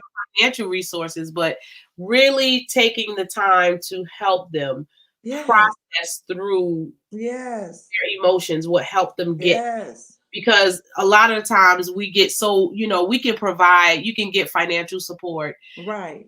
But I noticed that in some of the programs when I was in the shelter, the shelter offered a lot of different programs to help you get through so that you don't have to return to that, so that you don't repeat the same relationship over and over again. And not a lot of people went to them because some people just want to just get me out syndrome, just get me out. And what I want women to understand that are a part of abusive relationship is that it's not just important just for you to just get out, but you have to make sure that you do the work so that you don't go back. Because most of the time when we get out, it's almost we forget, and then we go back, we go back. Yes, right, Taurus. We go back because we got a little bit of relief.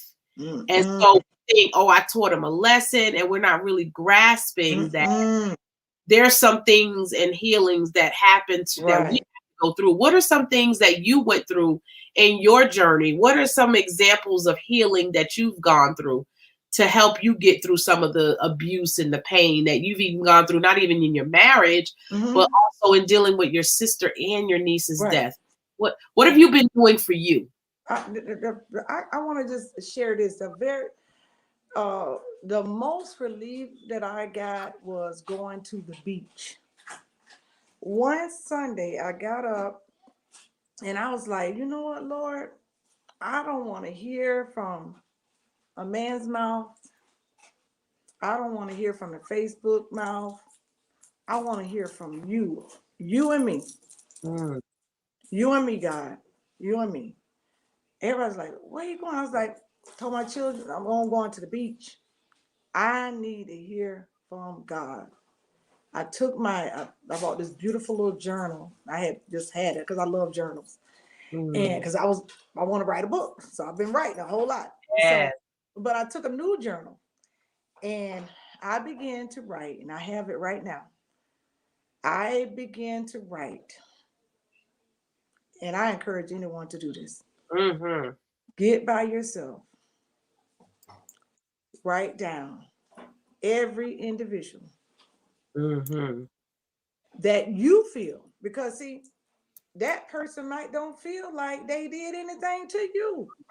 Right. But I'm suffering on the inside because I feel that you've done something to me very devastating.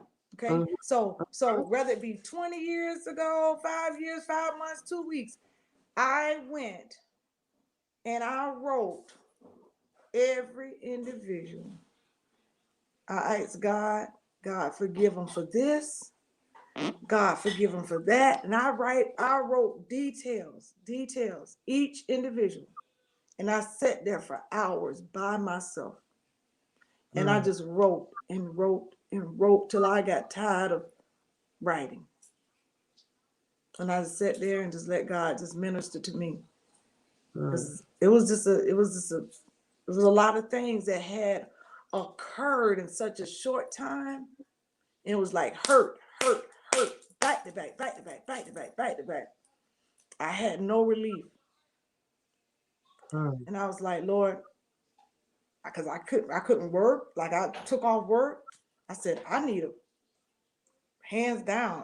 I need space. Like I need space, like for me to really, because I felt like once I got out of the marriage, I was still going. I was still being mama, still being grandma, trying to act like it was just nothing. Like, you don't get over that. Still doing ministry. You don't get over 17 and a half years. Everything ripped from under you like that. And you don't get over that like that. No, you don't. And so I said, God, and anyone would tell you, the word I kept using was healing. I said, and I would make this statement, I'm not mad at anyone. I forgive this one. I forgive him. I forgive that. I got to go on.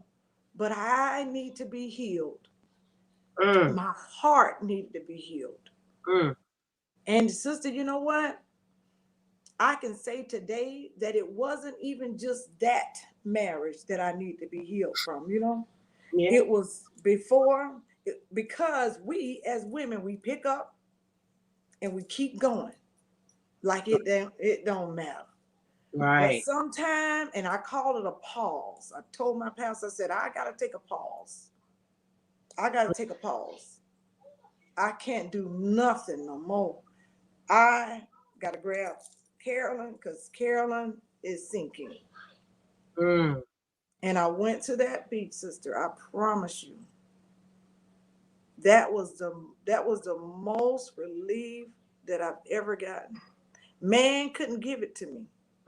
Only God himself could give it to me. He did it. Sister, I just felt like, and I'm always envisioning this water faucet. I'm under the faucet. So when I'm in the word, I'm wash me, Jesus, wash me. But when I went to that water, it was such a refreshing, such a spirit of restoration. Just cast all your cares upon me. That's what I felt like I was doing as I was writing. Just cast it, because if I just let it out, he can't heal it if I don't recognize it and pinpoint it and say, you know what, I didn't like that. That made me feel like this. The abandonment, I felt like they dropped me. I felt like they didn't care about me. That's how I felt. And I had to be honest with my feelings. In order for me to continue loving, I had to be honest with my feelings and how it made me feel. Some of it could have just been me, but that's how I felt. And sometimes you just have to face, this is how I feel. Not how that person feels, but how I feel. Right. And in order for me to go on, in order for me to go with a clean heart, clean hand, a pure heart and clean hands, I had to do that. I can't help nobody if my heart all full of hate and bitterness. How am I gonna help somebody else? I must recycle that hurt, recycle that pain. No, that's not what we should do. Get under the faucet for yourself. Let him wash you. Let him cleanse you.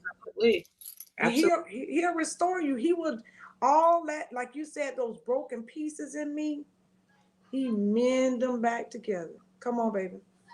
I got you. And he's still doing it. I'm not through. But guess what? He said, I still have need of you. Come on, let's go. Because as you go and as you help somebody else, more going to come upon you. And it's amazing. It's a process.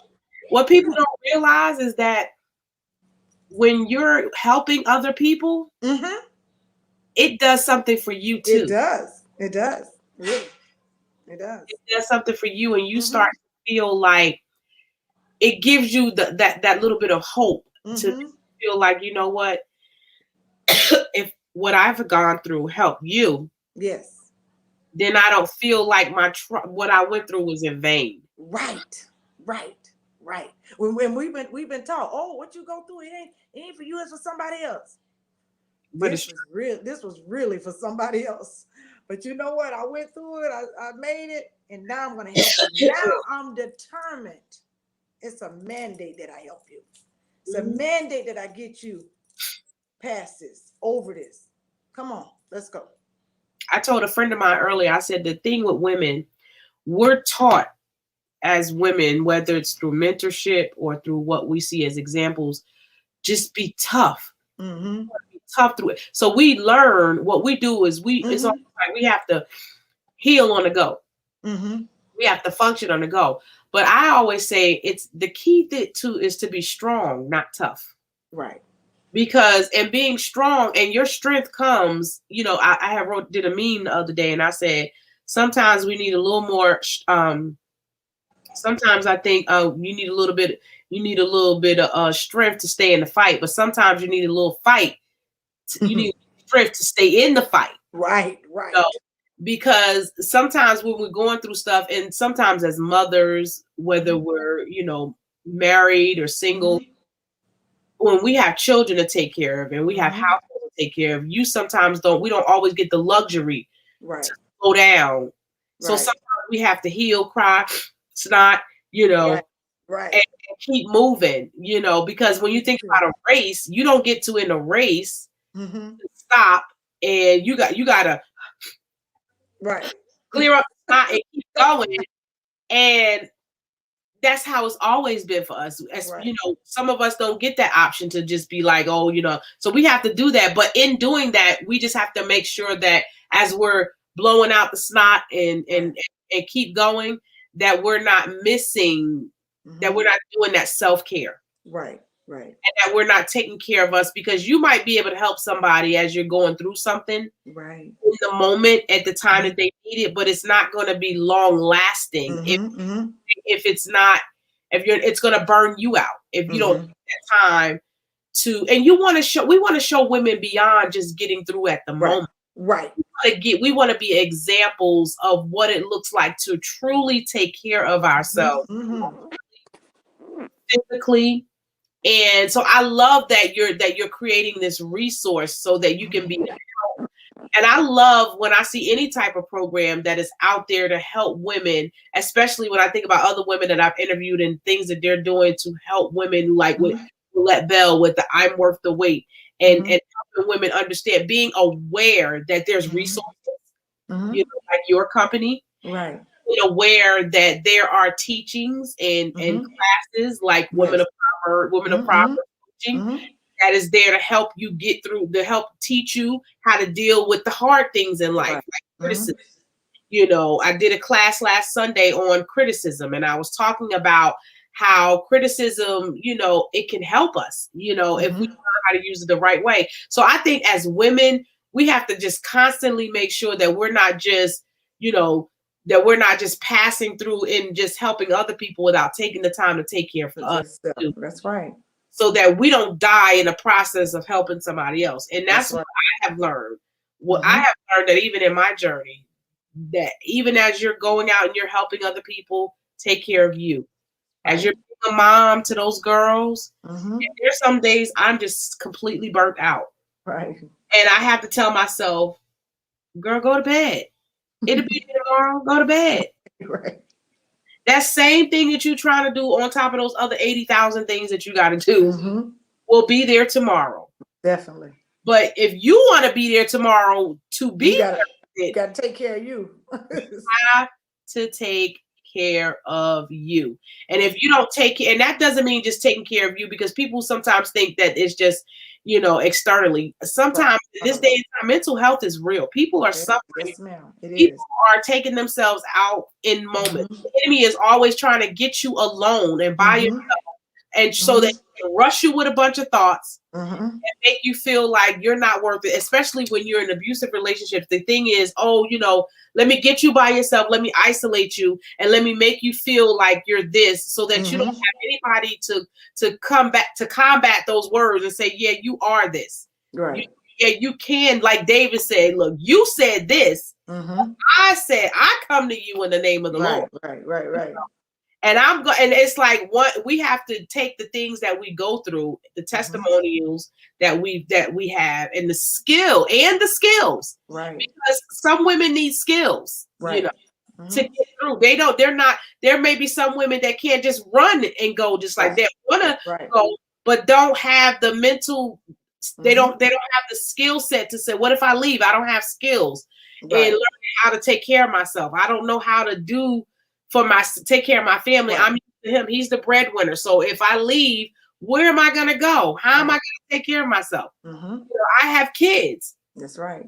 So I love that you're putting together a program, a nonprofit program like this, so that these women that are, especially during quarantine, oh my gosh, can you imagine the statistics? Read them. It's up. Domestic violence is up. I think like 5% up.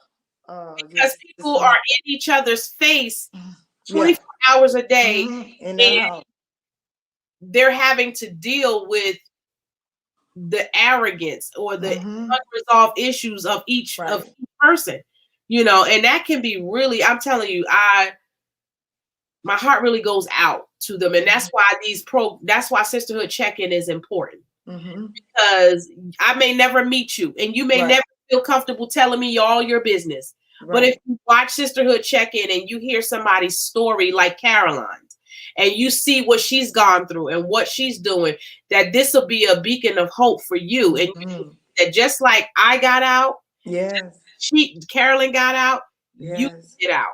And not just get out just to start, because some people get out and live. And live. Some people get out and they still die. A blessed life. You know? They die because their whole life is built around that relationship. Their whole life is built around that what they were with that person, and they haven't identified who they are. So some people get into depression when they leave, because their whole identity is wrapped up in that one particular. I preached a message before about that. So yes, get out and then help you live. Yes. And the way you do that is you have to work on yourself. You have to work on yourself and do the work. Heck, do the hard stuff. That's right. Do the hard stuff. You insecure? Do the hard stuff. Right. You struggling with jealousy? Do the hard work. Work on. Do what you got to do to get healed from that. Right. You know, even if you're the abuser, because there's some women that are abusers. I know. You heard me say individual. Knock you out in a minute. It's not just women. I mean, it's not just women that's being abused. It's some men. Knock you out in a minute. You know. So do the work, do the hard part. But just to play a little bit of devil advocate, sometimes people they don't understand that there is only so much that outside work people can do. You still have to do the work. You have to do your part. And you have to, what good is it if we give you all the tools to get out, if you don't do anything with it? Right. Very true. Nobody gets from A to B without walking or getting there. There's an in between. You have to do the work. There's no way around it. There's no way around it. You know, we look at society and we look at TV and we think life is supposed to be like this, or we look at another person and we think this is the way it worked out for them. It can work out for you, but you got to put in the work. That's right. And you have to admit your part in it. That's right. That's right. Because if you are not healed in the areas of relationship and you haven't healed, I had did something that said when a little girl is healed, the woman comes out. You know, sometimes we have to deal with that little girl. Yeah. We have to deal with the things the insecurities that we have, the voids that we have in our lives that only God can heal. Yes, and when we deal with those, then we'll be, like I was saying, when I did a broadcast and I was talking about a strong woman, a broken woman, and a toxic woman. And I was explaining how strong women are a product of great parenting, great mentors, strong sisterhoods. And when you're dealing with broken women, there is a result of, of having bad relationships. Right.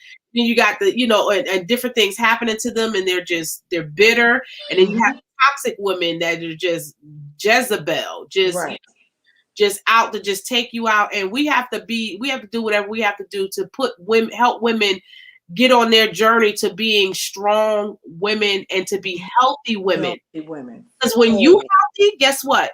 When you healthy as an individual, then how you parent your children. That's right.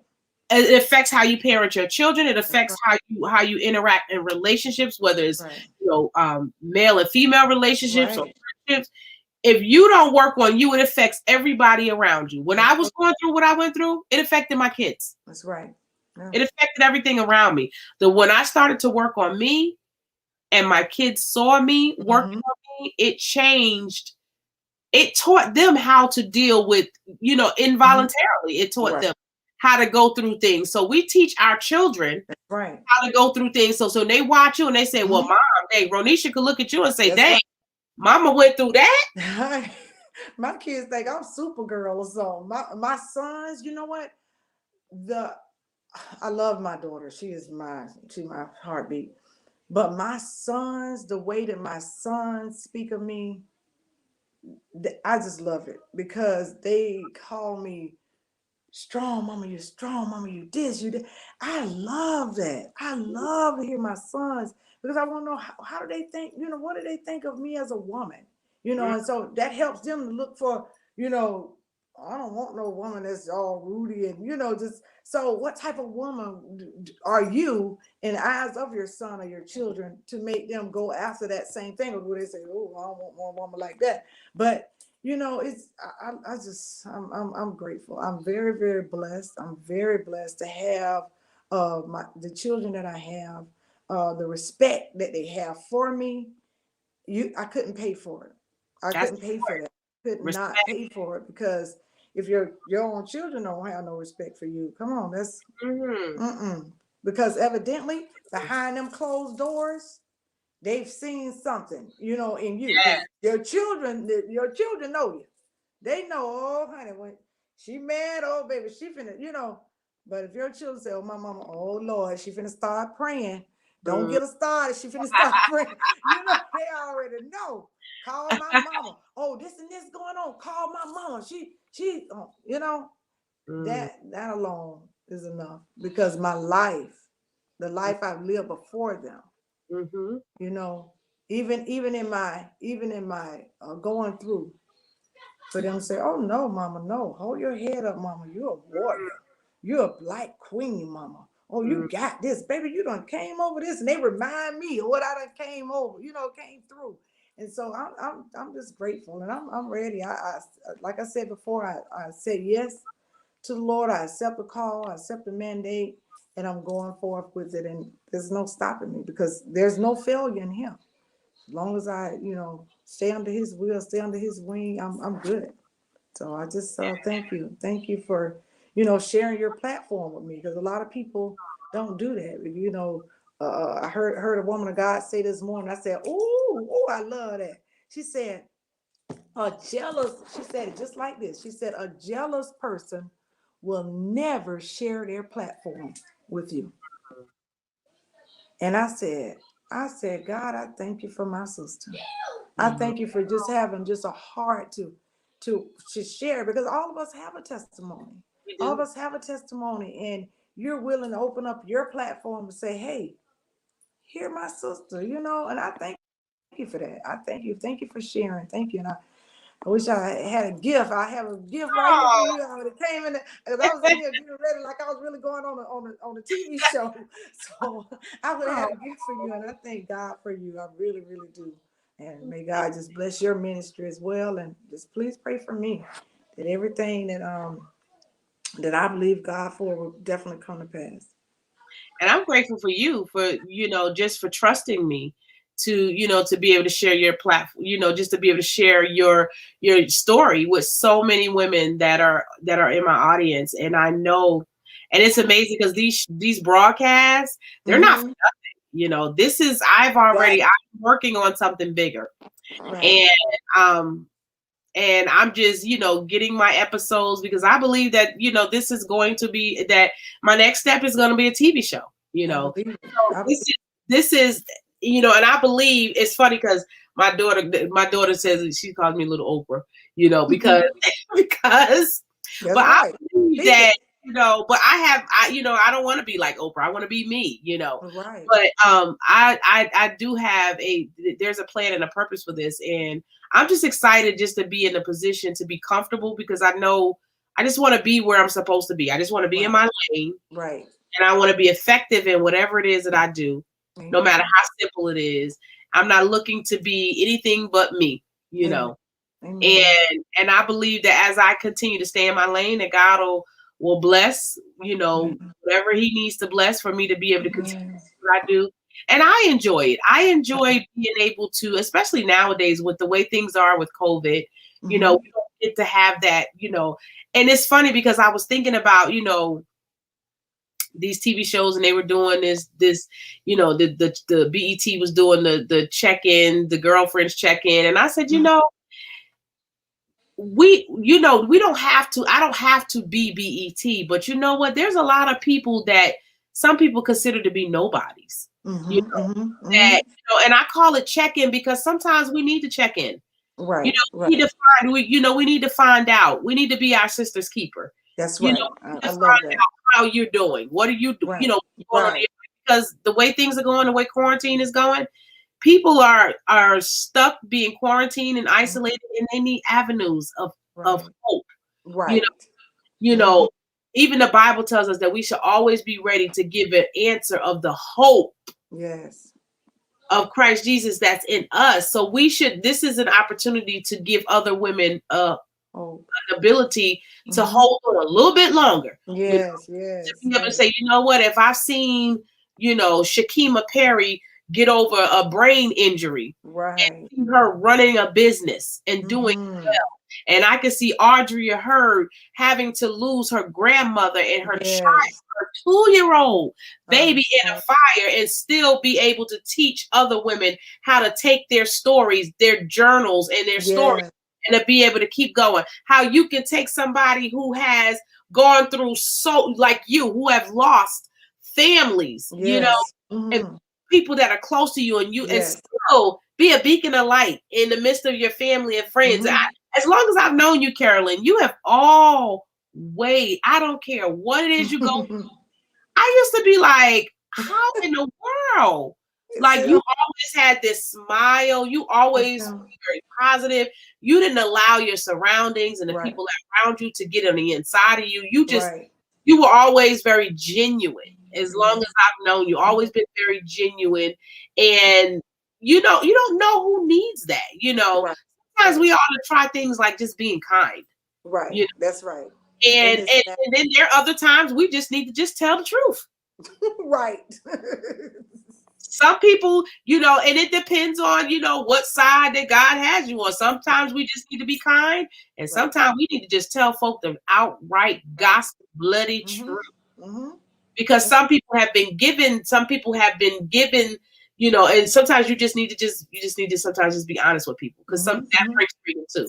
You know, it's not about just being, you know, I can give you a big hug all day, but I still have to tell you the truth. Okay, we need to deal with this. Even with that hug. So while we're building programs and while we're helping you get out of abuse, let's deal with that mindset. Let's figure out what got you there in the first place. So that we don't go through that again. Or that we don't go through it over and over again, and then we don't repeat the same actions over and over again. Because, you know, to do the same thing over and not change is considered insane. Insane. Come on now. So we have to learn. We have to make sure that the things that we're going through, that we're learning.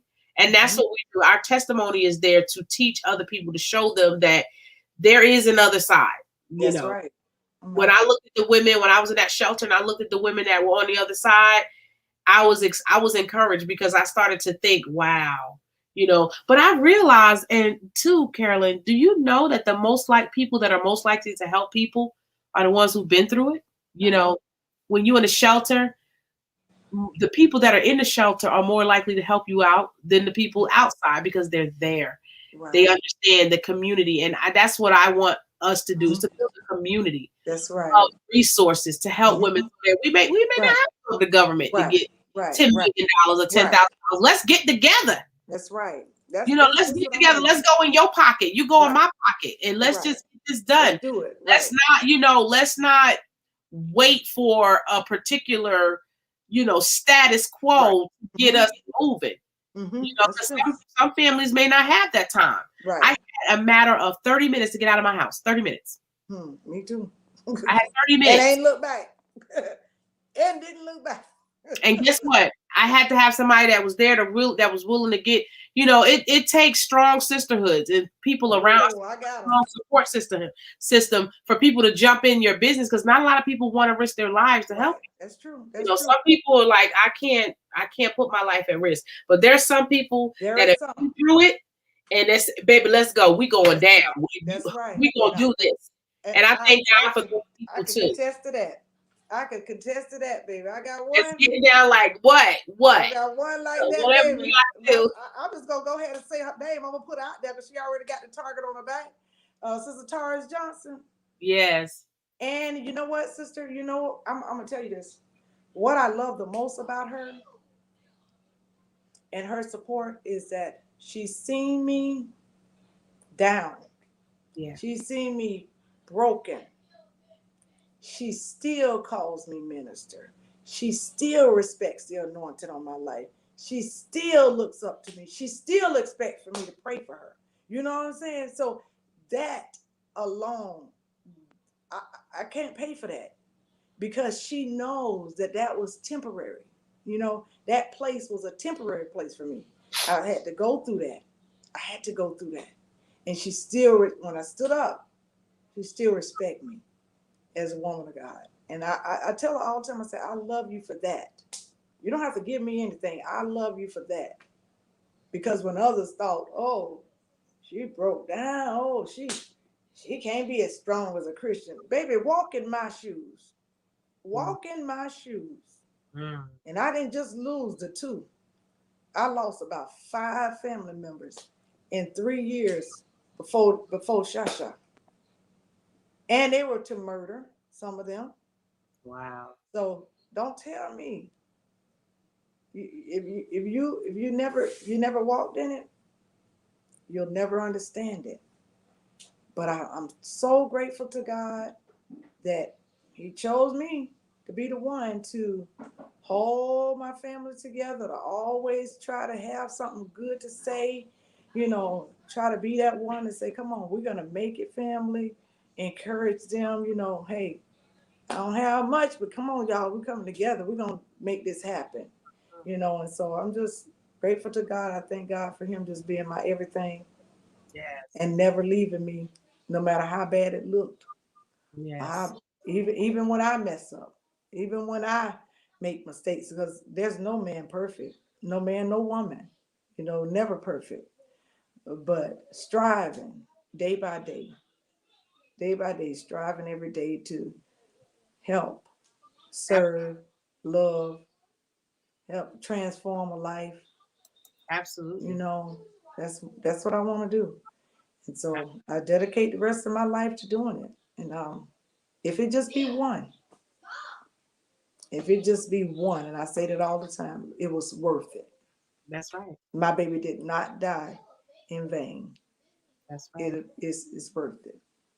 Well, my heart really goes out to you, Carolyn, and your family, and you guys are always been really close to my heart. My heart really goes out to your family, and I pray that God will continue to give you the strength that you need to continue. Don't give up. Amen. Just keep doing what you do. Don't look back. Just keep going forward. Because sometimes, if you have to look back to reflect. But keep going, keep moving forward, and keep your eyes on the prize, Amen. Because sometimes what happens is when you start looking to the left of you and you start looking to the right of you, it can get discouraging because you'll see who you are and you'll start to feel like, start to compare yourself. And the worst thing we can do is, oh, that's so sweet. I know you do. And the worst thing you could do is compare yourself with other people. That's right. Stay the course. That's Do right. what you have to do. Don't forget to take care of you. Amen. Taking Most care definitely. of everybody else. If there's anything I have to say, don't forget to take care of you. I'm working on, I have wrote my book during the pandemic. Awesome. What happened to me? How did I get here? And it's amazing because I've been trying to, I heard you say you wanted to write a book and stuff like that. Audrey Audrey, no, she's Audrey already on my list. is She's on my list. Like I already reached out to her and all that. Like, but I told her, I said, sis, listen, I didn't know it cost this much for the organization, so I got to do one at a time. So let me do the organization. Go ahead and get everything because I did not want to launch anything illegal. I'm just doing it. No. She is very good. Audrey is very good at taking step by step. Yes. How so she's already your stories. That is her gift. That is what she does. She's invested the money and the time. Yes. To get the skill set that she has to be able to get you to where you need to be. So make sure you connect with her. And I always say, like, to everybody, each of us we're gifted in different areas. Yes. Help women no matter what it is. And so and like I said, I would love to support, your any events that you have whenever I come to Jacksonville. Let me know and I will definitely be there to support you as much as I can within the power that I have, and I'm just really proud of you that you have gotten to a place to where you have you found your lane. Yes. And now you're doing it, and just keep doing what you do. Yes, ma'am. Just keep doing what you're doing, and above all things, acknowledge God in all your ways. He really will direct your path. He really will direct your path. And you don't. And it's funny because it doesn't matter what your background is. God when God instilled the gifts and talents in us, He didn't. And I did a little short moment of wisdom video about that. He didn't. He gave it to us. The gifts and callings of God are without repentance. Repentance, amen. He didn't have any stipulations on who we needed to be in order to to give those gifts to us. It's just up to us to be able to seek Him and take the time that we have left to really be about our Father's business, to really focus on our purpose and be able to die empty and say, God, I've done everything I'm supposed to do. Amen. To fulfill your plan for my life. You want to be able to die and feel like, okay, you know what? I've done what I was supposed to do. That's right. Amen. That's where your true contentment and real peace. That's where I'm at. That's exactly where I'm at. Just wanting to do what I was purposed to do on this earth. I tell people all the time, find out what your purpose is. It's okay to help somebody else with theirs, but what are you supposed to do? Right. What find out what your true purpose is. What is it? And work at it, because I think it was Miles Monroe that really produced that purpose-driven book. Oh yeah. Yes, I love it. Like you got to find your own purpose. What is your purpose on life? So absolutely. Yes. So make sure you guys join Carolyn's Facebook group bit.ly/No More Tears USA.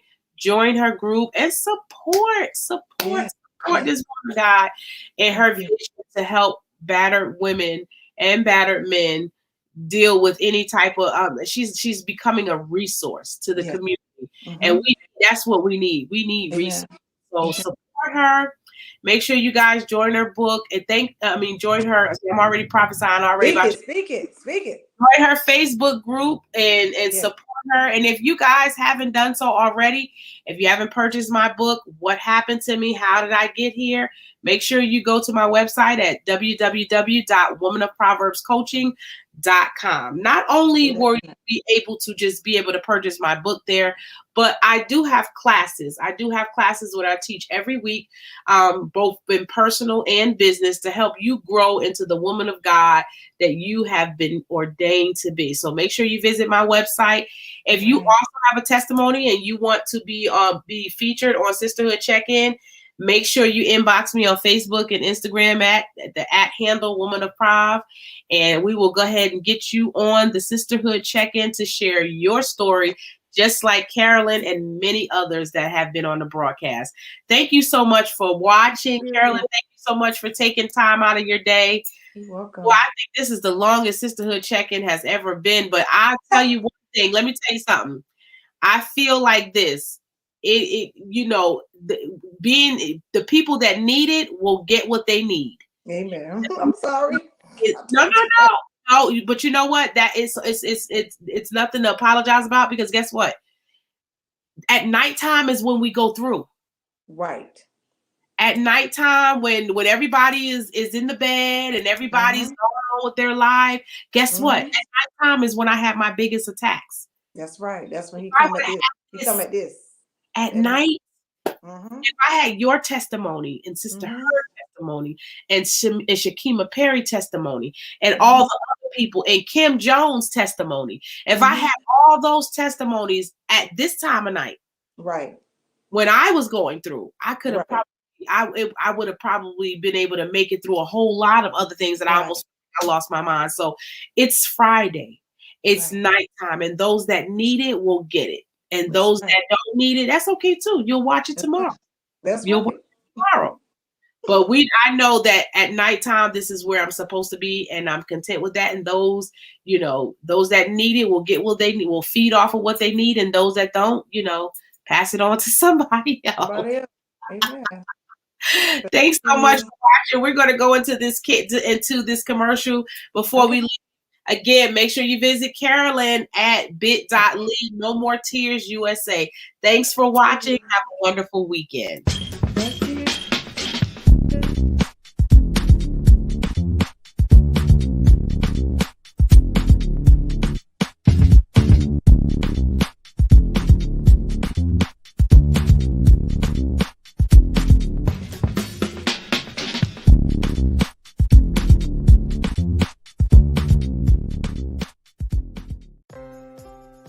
Refugees, dirty immigrants, asylum seekers, job stealers, that is what they see. Beautiful faces, thick accents, a melting pot of culture, holding 3 to 4 jobs, back pocket of hopes and dreams, seekers of opportunities, that is what we see. I am Georgia Lawrence, the founding attorney of Georgia Lawrence LLC. I was born and raised in Jamaica. I migrated to the United States with 2 suitcases and $200 to seek a better life. I understand firsthand the importance of having a fighter on your team to navigate the complexity of the immigration system. Hence the reason I chose immigration and human rights law.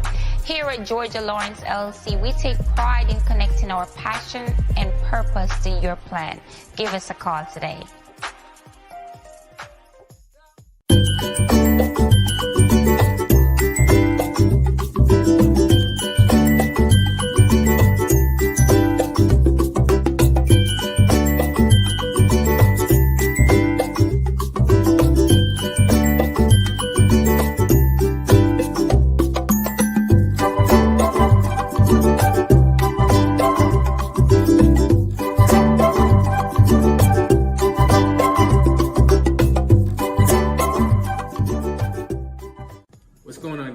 Daily Trades with Chris here. I'm hosting a 7-day webinar for you to understand how to trade the stock market, futures market, and the Forex market.